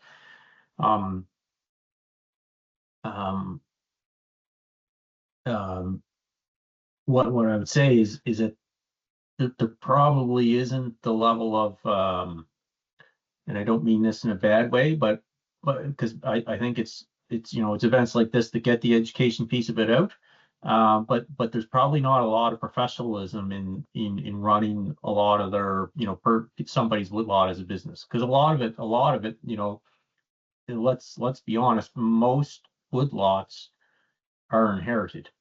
So there's no cost associated with, like, it doesn't mean as much if you don't need to go out and borrow it and have income to offset against those, pay those debts, that sort of stuff. There isn't the need for income to be generated from the woodlot the way it would be as if you're running it like a business, because it's inherited. Now that's not a bad, not a bad thing that you inherit something, but it doesn't have that, when you've got a mortgage to pay, you typically go out and you work to have a job, right? So, or you need, you try to get your job. Whereas if you inherit something, there isn't quite that demand associated with meeting those obligations. So, but what I think there does seem to be, there seems to be some traction as to people understanding that there's a lot more value there than what they realize. And there's a lot more opportunity there than what they realize to generate income for them for whatever purpose it might be, and to build some wealth or create some wealth as a result. In addition to having all the other benefits besides, that you can improve the health and wealth of your forest and walk down it and look at everything in the meantime as well. So it is a great investment that way. Yeah, that's an interesting point. I was gonna ask Keta, given your sort of ability to track all sorts of products around the world and especially North America, and what George is saying about the value of these assets, do you see a lot of new markets emerging, or do you see the value of woodlots going up over time? And we were talking a bit of doom and gloom, but the value is there.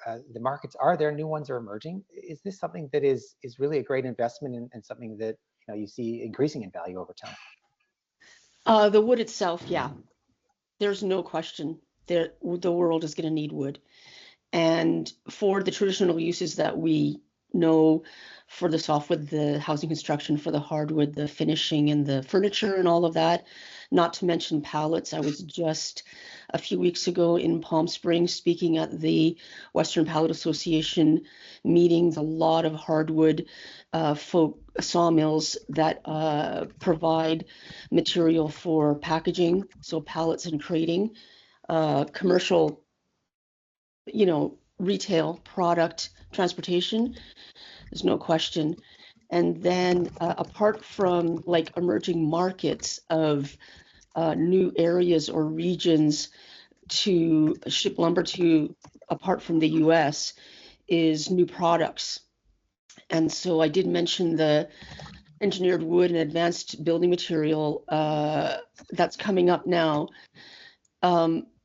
So when we talk about the supply and then what is the end use product, the thing about these laminate, the veneers, the cross-laminated or otherwise known as mass timber, the glue lam, LVL, LSL, is the feedstock is a peeler log, not a saw log.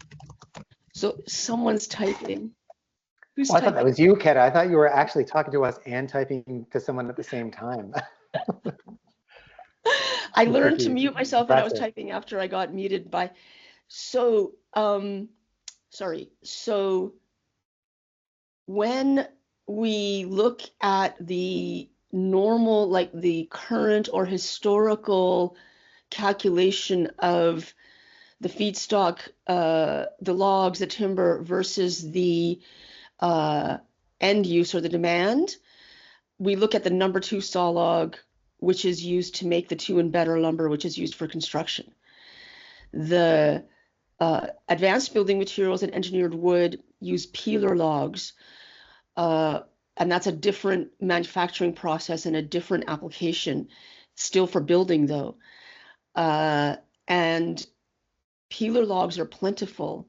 The issue when we had the fires, when we had storms and transportation problems, is that we built the sawmills where is the timber that we are managing.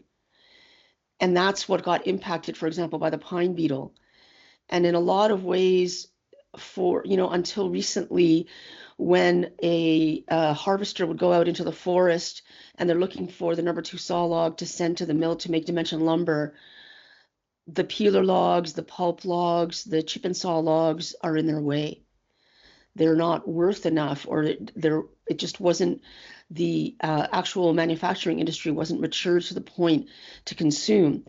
So that is the future. What I see, what the mistake that we made in British Columbia is these massive sawmills that were just going to churn out dimension lumber as quickly as possible. It was a bad idea to start with and has not got better now 15 years later. What I see and what is going to happen all across the world, because this is application globally, it's not just North America, is smaller, high value remanufacturing facilities closer to the timber stand. And so the thing about all of this engineered wood and the CLT especially is that it is custom cut or custom made for the project. So if someone's the airport in Portland just got finished.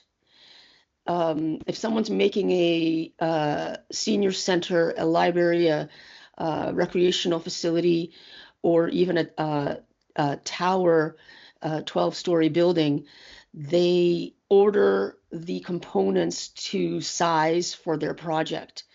And so it's not like I'm just making, you know, certain 1,000 board feet of 2x4, 4x6 or whatever. It's components made specifically per project. So it's a little bit more involved.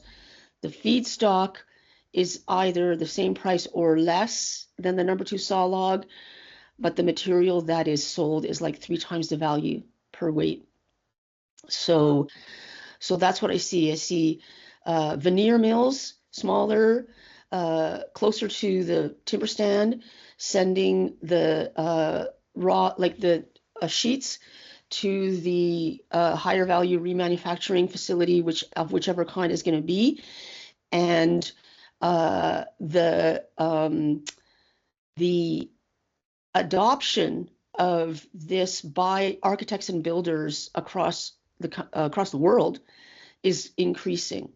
So where we might have a limited amount of number 2 saw log for the next 60 years until the lodgepole pine forest regrows here in BC, we have a ample supply of peeler logs for a very, very growing new construction application, starting to go beyond buildings, bridges. And the thing about, like, for example, the cross-laminated is people think, oh, building with wood, oh, you can't make a tower. No, it's not our grandparents' lumber. The cross-laminated is both fire resistant and earthquake proof. So it's the future, no question. And it can be made from hardwood as much as from softwood. Yeah, that's I'm hearing a lot of discussion about mass timber in this province, and I know at the upcoming Western Woodlot conferences, we are expecting, I think, to have some discussion around mass timber for anyone who's interested, and we'll be putting out notices about the Western Woodlot conferences for those who'd like to attend, one in each region, Western, Central, Eastern. So stay tuned for that, and if you're interested in following up on mass timber discussions. But I think that is something I'm hearing a lot of now, and very interesting to follow that as it progresses in terms of markets. I'm noticing messages coming in here in the chat, and I don't want to lose track of that. I can also see that people are answering questions in the chat as well. That's very helpful, and thanks to that. Ellen, I thought I'd go back to you and see if there's a question that's come up that we should pose to the audience. I have a bunch of other questions, but I'll pull back a bit and give people a chance to ask some more. Yeah, there was a question a while ago about intergenerational transfer and how often is it necessary to have evidence of activity on a particular parcel of woodland in order to qualify. And then another kind of in the same vein question was around management plans and whether those are required and whether they have to be a certain kind of template or format. Good question.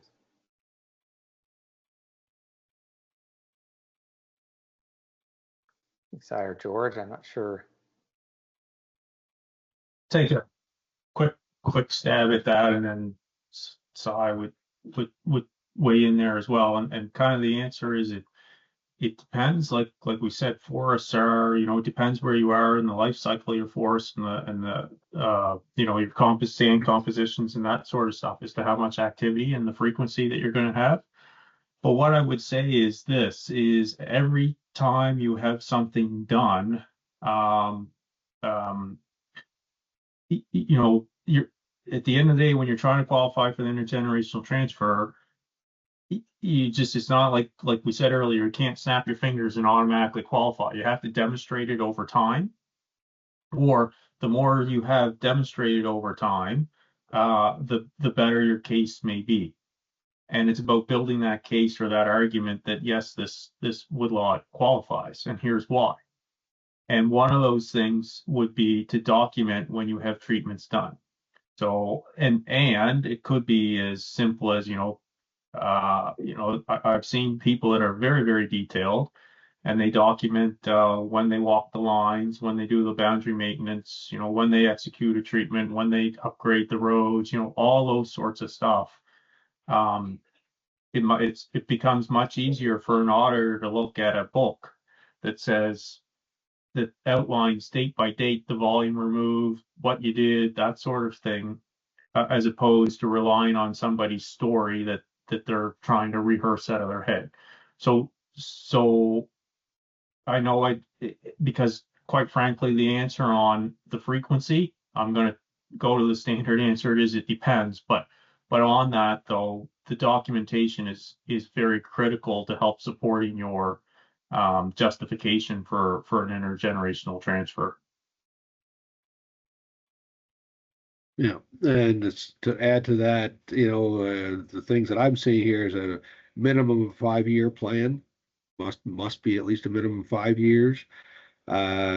Maintained with reasonable regard for what the plan calls for, so that it may not happen you may not cut or do something every year, but as long as it's within the plan and your plan is created by a professional and the plan lays out the for the necessary growth, the health and quality of the trees and woodland, and and also talks about what is it here? Wildlife habitat protection, recreation, ecotourism, soil, water conservation, tree farming, plantation, timber production, special forest production. It might be berries, mushrooms, etc. Different, you can have different things in there that helps lead to the quality of that plan and why it helps lead you down that road of being a qualified property, right? Yeah. Yeah, these are points we're hearing over and over again about the importance of planning, and more data and more time spent and documentation about what you do in your woodlot, the better, it seems to me. And a lot of that may sound maybe not to this audience. Some people may be familiar with planning and woodlot management planning more than people who aren't here, obviously. But it's worth knowing that both groups here, the Working Woodlands Trust and the Federation, are certified under the Forest Stewardship Council certification plan management program. There are others as well. And those plans include almost everything Si's just talked about. They also include so whether it's biodiversity, stand types, management prescriptions, this sort of thing, and those are all part of those plans. So it's really worth reaching out to organizations, not just to our organizations.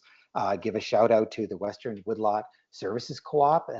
They do their own management plans. They're very good. So we're not necessarily pitching for Stewardship Council. Some people are into that and some people aren't. We want to do what's best for you. Western Woodlot, North Nova, there are many groups and co-ops around the province who are very happy to help you with a lot of expertise and can fill in those details and help you document down the line, whether it's 5, 10 years or longer.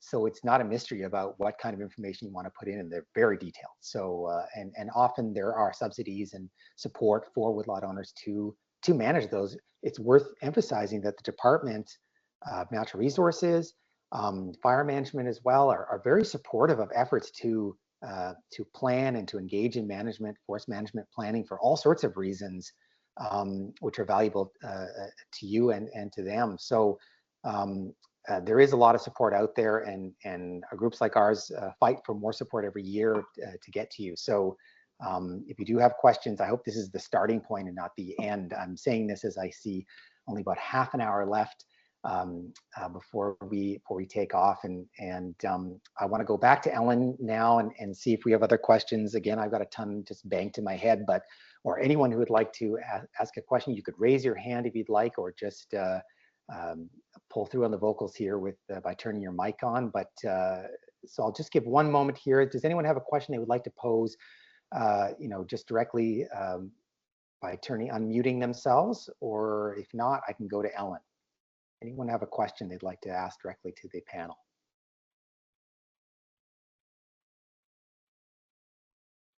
Okay, let's go to Ellen then and see what was the next question there, Ellen.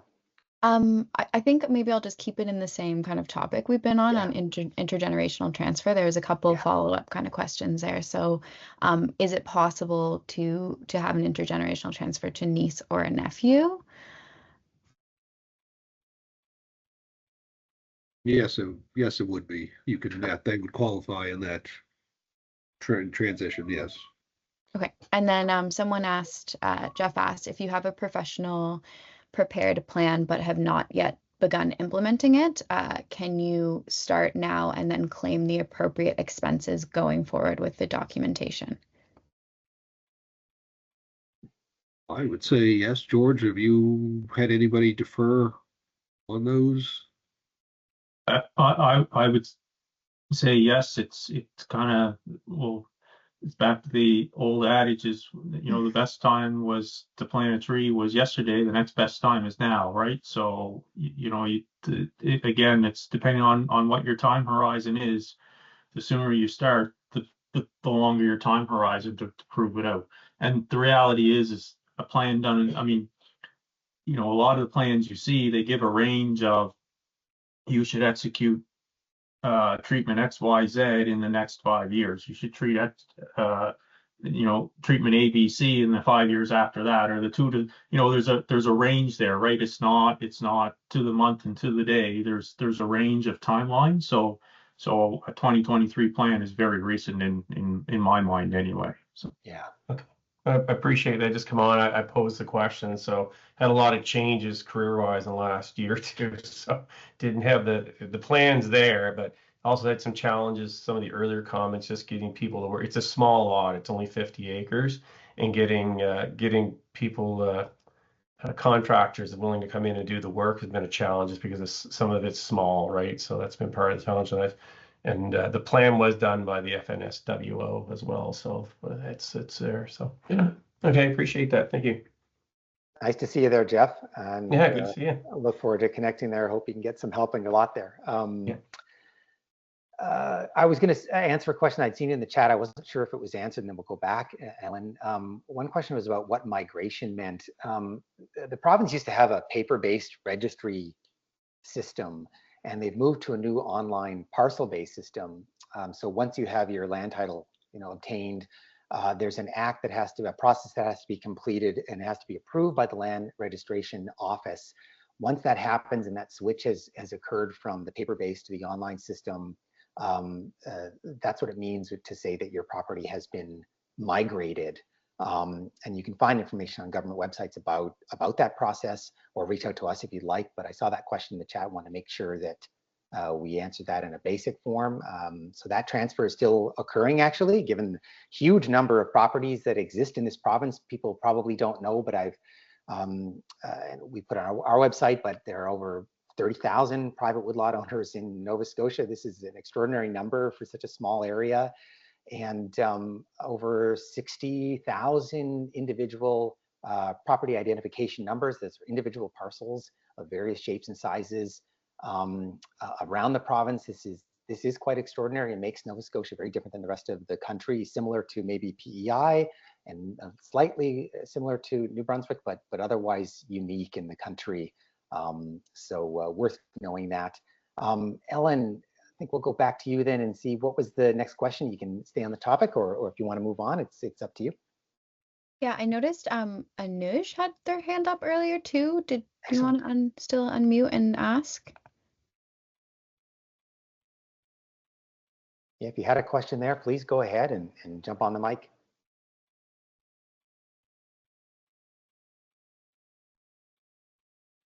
Okay, we can come back to that, but I'll ask the next one. So this was from Sherm with a bit of an addition from MJ as well. So wondering if the panelists could comment on the status of non-traditional revenue streams for woodland owners. So things like non-timber forest products, carbon, which we kind of covered a little bit, or recreation, like things like rental cabins, etc. So kind of commenting on some of those revenue streams. Yeah, that's an interesting question. We're talking quite a bit on the forest timber products, which is the big market, obviously, but there are a lot of other ways of using your land, and a lot of people are interested in those other uses. So we're hearing everything. I think a lot of people have heard about, forest bathing, whatever your take is on that phrase, but is actually, taking off in some parts of the world. Japan, especially, is of course have major revenue streams through forest bathing in that country. Some of that has been, some attention has been caught here in the province and other places. So yeah, any comments about that from anyone on the panel? The only thing that I really don't have a lot of comments. The only thing I would concern there is if it's not going to stay within the realm of CRA's definition of woodland farming, that type of thing, that if you're changing that use of that property, you could end up in what's called the deemed disposition. And what that means is that if you change that use from one use to another, and it's not within the same stream of income generation, CRA says, well, you've disposed of that at its fair market value. So you take the cost of the original property, whatever it was valued at that day you changed over, and you may have a capital gain there to pay tax on by changing that use to a different commercial activity.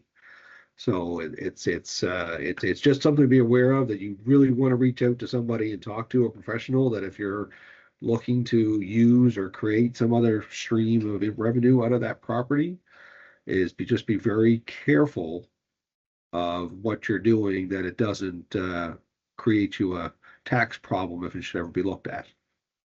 Can I ask a question about that? I think because it's a really interesting question and point you raised. and maybe I'm wrong here, but I'm trying to get a sense of what you're saying. So imagine I owned a commercial store in downtown somewhere, and it was a restaurant. Is this similar to me suddenly closing up shop in the eyes of the CRA and opening up a new type of business? In other words, I've started to open up a gym, for example, or something else. Is that how they're looking at Not, Blair, not necessarily in that case. I think you'd be okay. It's just, if it goes outside of a commercial. So the biggest thing now, people using properties, rental properties that were long-term and now go to short-term Airbnb.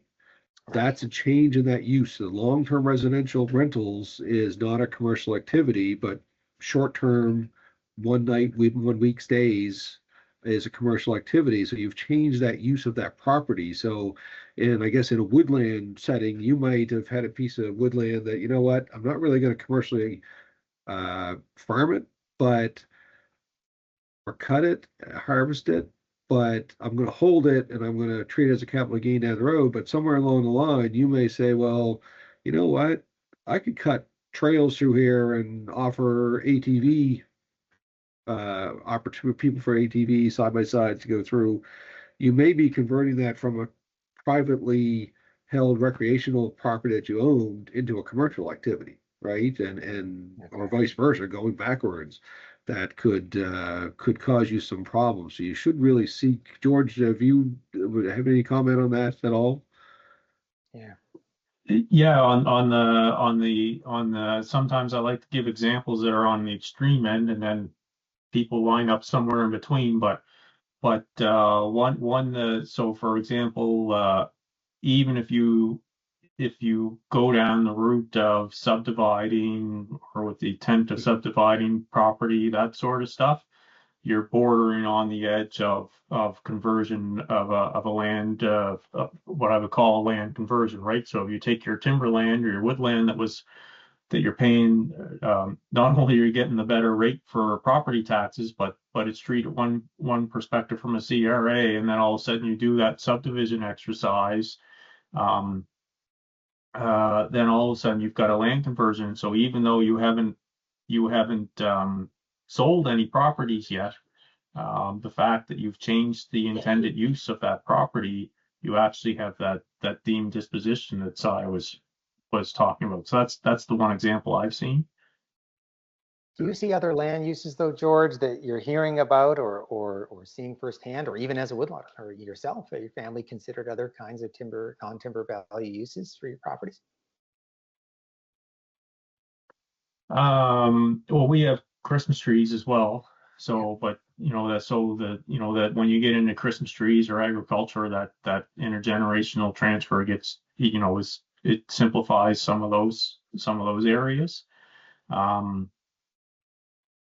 We've traditionally been the Christmas trees and the timber. I mean, I know people do the little cabins and that sort of stuff, and try to develop the tourism market and that sort of thing, but I don't have any personal experience with it.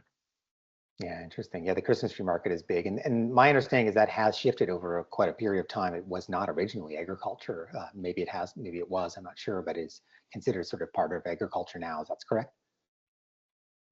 Yeah, that is correct. Yeah. It falls under it used to fall under the lands and forests or natural resources, and I'm going to say the last 12, 15 years, it's now under the Department of Agriculture is correct.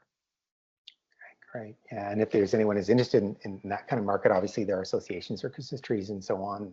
You can reach out to us and put you in touch. Keta, you've been we asked you about other markets as well, and it's interesting you're in BC there, obviously mostly Crown owned and timber is king, but other markets emerging out west that may have an impact here in the east in terms of non-timber uses of land, forest. You're on, sorry, Keta, I think you're on mute there. Sorry.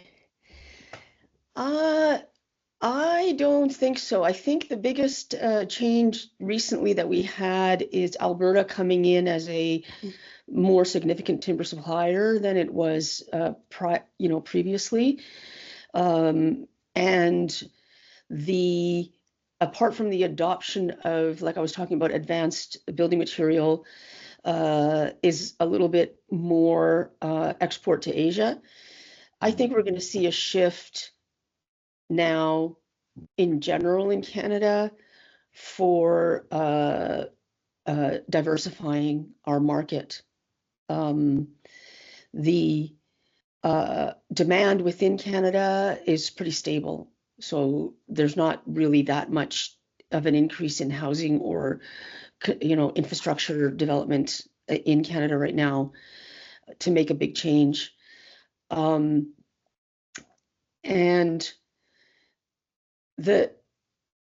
I think what the lesson from the conversation earlier about the tariffs, not specifically so much about forestry, but in general for Canada, is honestly, why do we not have the refining or the manufacturing? Why are we shipping raw materials, which,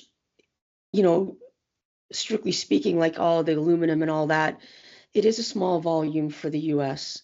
So I can see why they would feel like they can just dictate to us what to do. And, when I was a young person in university, and the sort of adage of the Canadians is hewers of wood and drawers of water. And now, 30 years, 40 years later, we're still not really and I understand as a business person, and for the people here that are asking these very specific questions about like taxation and stuff, in general, the reason for like the refineries, we just, like Canadians, we don't have billionaires. Like there isn't enough companies that could invest in these kind of projects. So you're sort of still in the fear, because are you going to have an American company come and own the refinery, or someone from Germany? This is the question. But do we just forever want to be essentially in the business of raw resources and then subject to the capriciousness of other countries or their economic situation going up or down, giving us a depression for 10 years, or some other decision, a conflict, or these wars and stuff.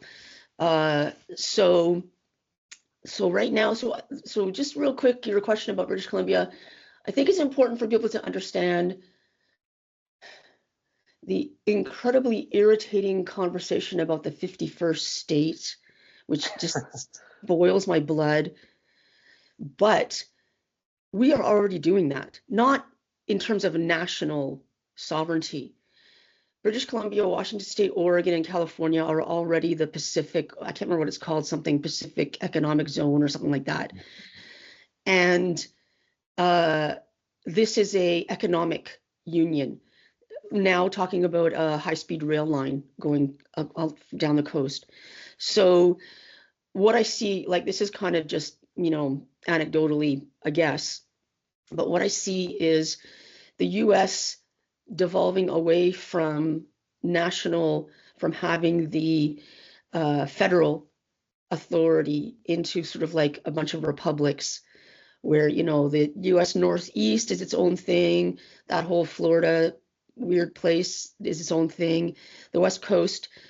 And so the advantage for someone in business, or someone especially with the raw materials, which are needed, is to focus on, in one way, on specifically closer to your market, but in a future, not just sending raw logs. And in another way, keeping track of what's going on internationally in terms of the supply chain and transportation for diversifying market globally. For example, with the pellets, I'm not the only one who thinks it's the future. So in Rotterdam, there are 5 massive silo just for storage of pellets. Store very well. Pellets store much better than lumber. So a company could, it doesn't necessarily, like, making energy from the residual doesn't necessarily need to be subject so much to the seasonality of housing or construction, because there are facilities already in existence closer to the market that can bring in pellets from a year ago and store and then sell into the end user when those prices get higher. Yeah, we don't normally think of storage when it comes to wood in the same way. I think as we do with grain or other things. That's really interesting. And brings us back to some of the bigger pictures. I actually had an email come in from someone who could not join us today, but wanted to ask a question. So I think I'll do that now, and then we'll go back to the audience to finish off. The question is about, I think they were here, they must have been earlier on in the session, hearing about planning and the significance of these plans and making them, but also talking about the challenges of planning, given not only what's happened here with the tariffs, but more of an emphasis on the climate challenges that we're facing. Everybody in the province here is obviously well aware of Hurricane Fiona and the hurricanes prior to this, and this has really dramatically changed the way in which we are responding to our forests and thinking about the future. The impacts of Fiona have led to a lot of money through the government to try and help with the cleanup. There have been concerns related to fire that we're seeing in the news, especially in response to the fires in LA. And Keta has already mentioned, out west, the atmospheric river and the fires in LA and so on as being concerns. I guess I wanted to ask all of our panelists, and again, I'll start with George, as I've been doing. When we're thinking of planning in the future, and we're talking about 5 or 10-year plans with hurricanes that have occurred quite more frequently, it seems, and with greater intensity, along with fires recently and so on, what advice, if any, would you give about, or what challenges do you see ahead in terms of making these kinds of plans, whether it's for tax purposes or just planning in general, in terms of, I might have a plan and try and carry it out, but then all my woodlot gets blown down. How do I approach the CRA in that kind of circumstance? Does this pose unique challenges ahead for folks like yourself?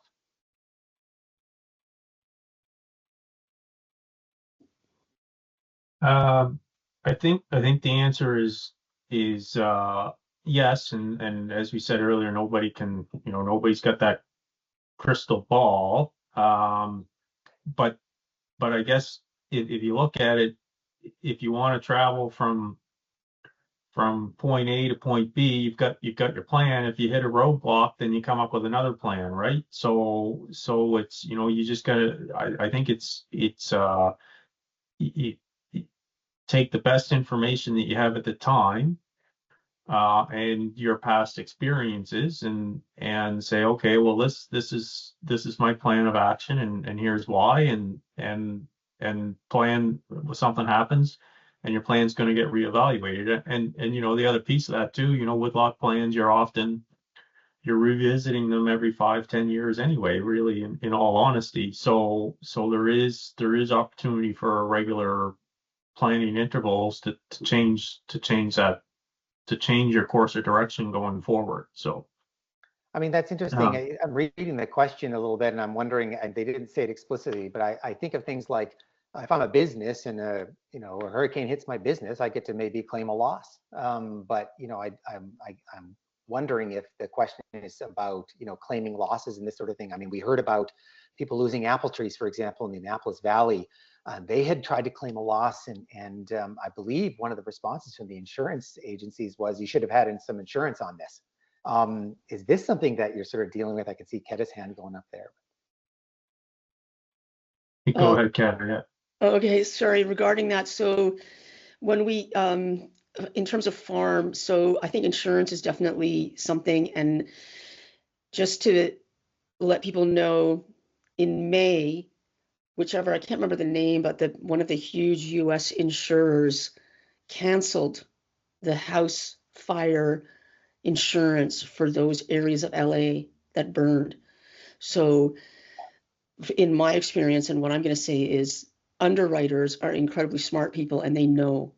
So the atmospheric river that happened here in British Columbia, and what happened there was the levee by Delta broke. It broke where the engineers said it was going to break, like after multiple studies, and the government didn't do anything about it. And those blueberry farms and cattle flooded.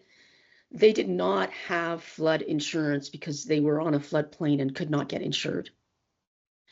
So that is one sort of like easy way to find out what is the possibility of, like, just to inquire, can I get this insurance? How much does it cost me and what does it cover?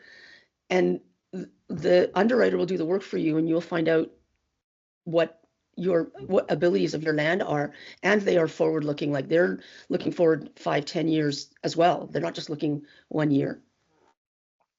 Yeah, the insurance landscape is changing dramatically in response to some of these crises as well. So that's interesting. George, did you have something you wanted to add there before, about these about the losses side of things, or was there a comment there?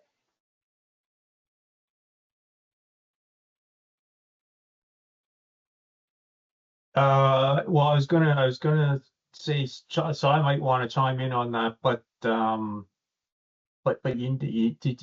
it's tough. It's a tough one to claim, right? Because there's not a transaction there on that. With the hurricane loss, for example, there's not a transaction.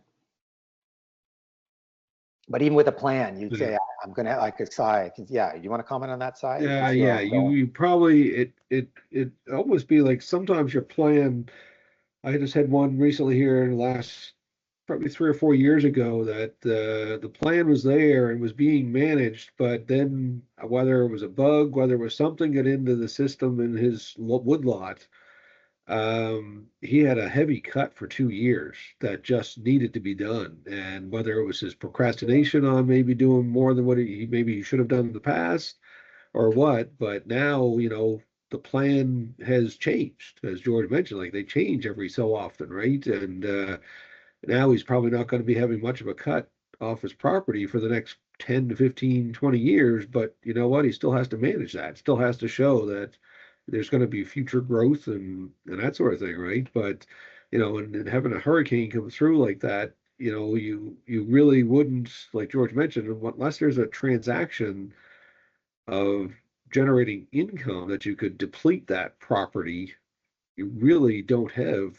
I don't think there's much of a write-off there for anybody just because, the timber fell over because of the heavy winds and things. You really, if you can cut some to salvage it, would be your only hope. And then you could show the depletion.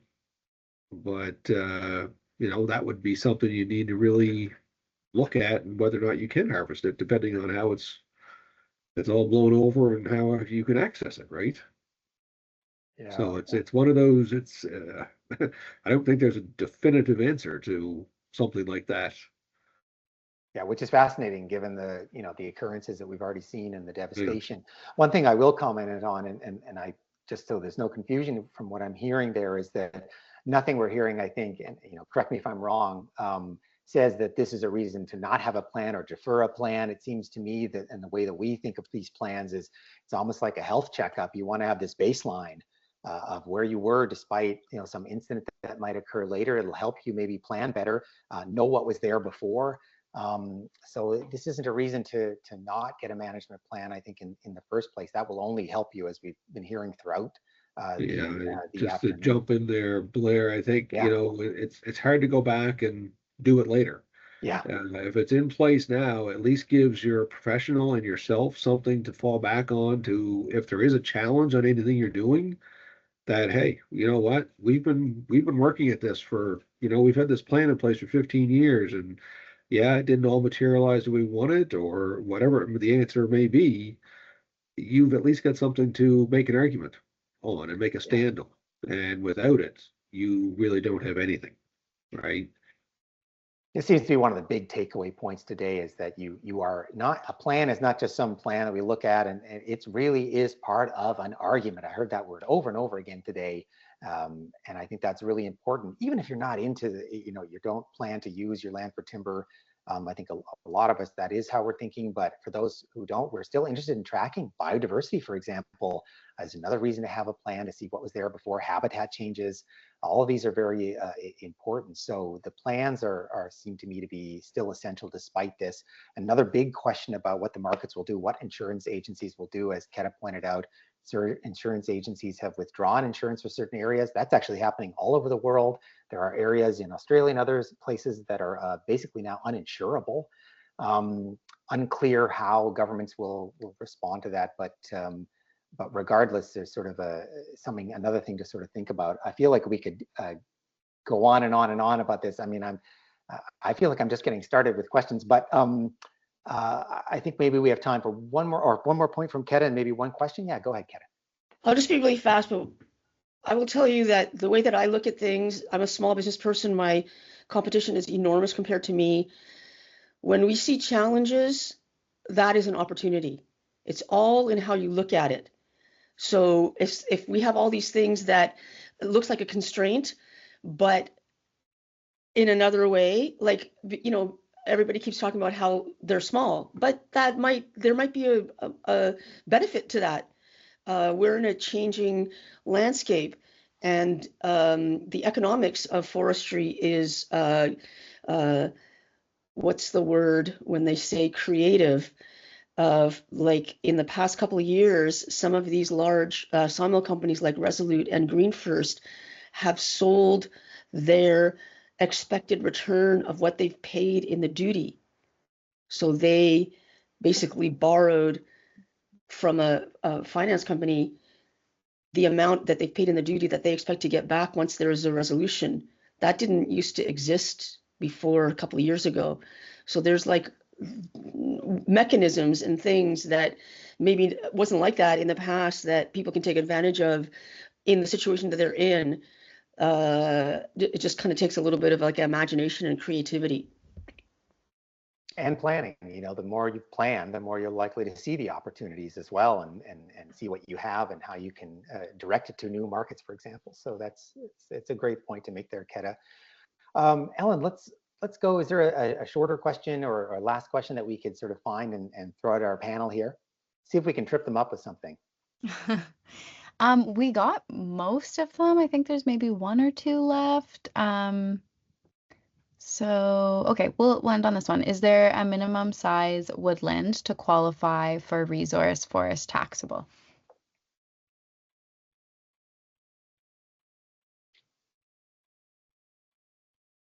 That is a great question. George? All right. Yeah. Well, I'm gonna go.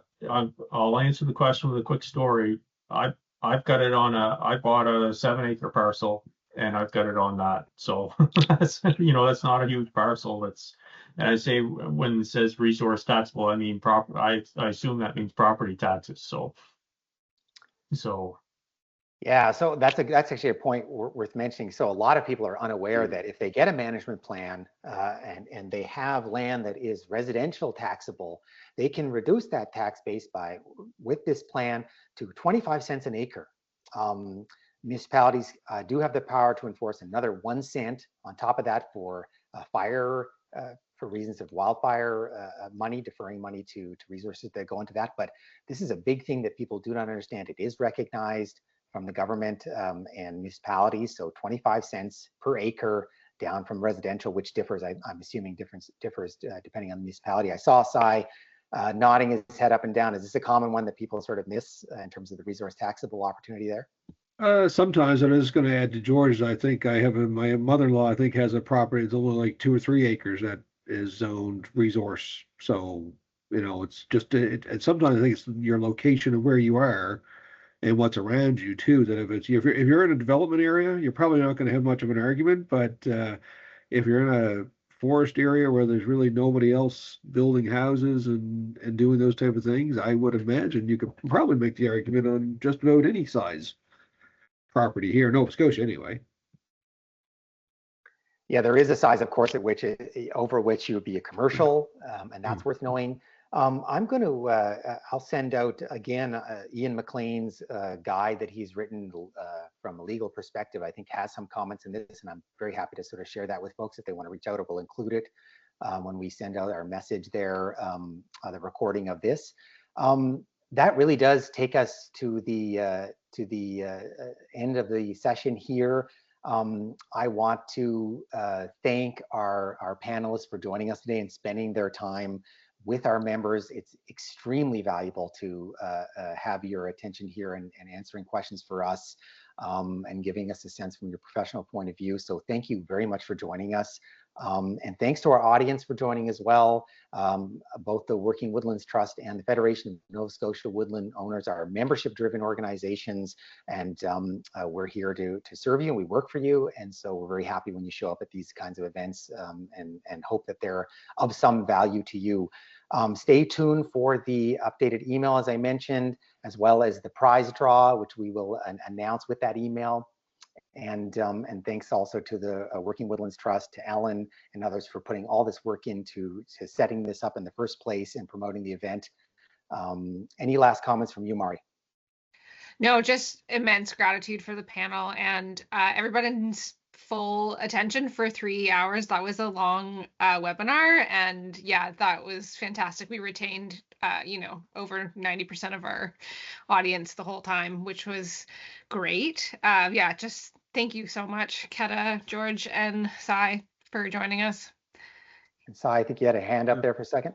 Yeah, I think I mentioned to Murray and Blair and Ellen there before we started about there's a woodland income tax and estate planning home study module thing. Murray, I don't know if you've found it or not, but I think I have a copy. I can Okay. send it, or I can send it around in our kind of follow-up emails, because I think that would be a really good resource for people to have. it's an excellent resource. I go to it all the time, off and on, when questions come up, and even just getting ready for this, because it works you through being a business, not being a business, the importance of the management plans, where they all fall into place, talks about capital gains and estate planning and all those sort of things. And it's a really easy read. So it's something that every woodlot owner, I would think, should have in their resource, just to answer questions and give you a little bit of guidance before you actually probably need to reach out to a professional at some level. Yeah, an easy read on a very difficult topic, which is not something you hear too often. So we'll definitely pass that around. Thanks very much for that, Sai. Keta. Oh, just real quick. Okay. For people who want to keep a finger on the pulse of the market, don't necessarily want to subscribe to get all the super details of everything that we do every week, just go to my website. I put a small snapshot of the benchmark, like the market leaders for the softwood lumber, and a little bit of an explanation what is happening with the market, why those prices are changing. So if you just pop on there every once in a while and get an idea, we put some stuff about housing starts and some of the main drivers, and just really quickly give you updates. And then if you want to know more, get details, you can just contact us and get a subscription. Absolutely. I've learned a lot from Keta's site and those updates. So please do follow along. Unless there's any other comments, I just once again want to thank the panelists for showing up and giving us your time and expertise. And there will be other events like this in the future. If you're interested in giving us feedback on today's event, we'd be very interested to hear it from you. And hope we can host other events like this in the future. Stay tuned for other events from the Working Woodlands Trust and the Federation. And otherwise, I'll let you go for your afternoon. Take care out there, and we'll speak to you soon. Bye, everyone.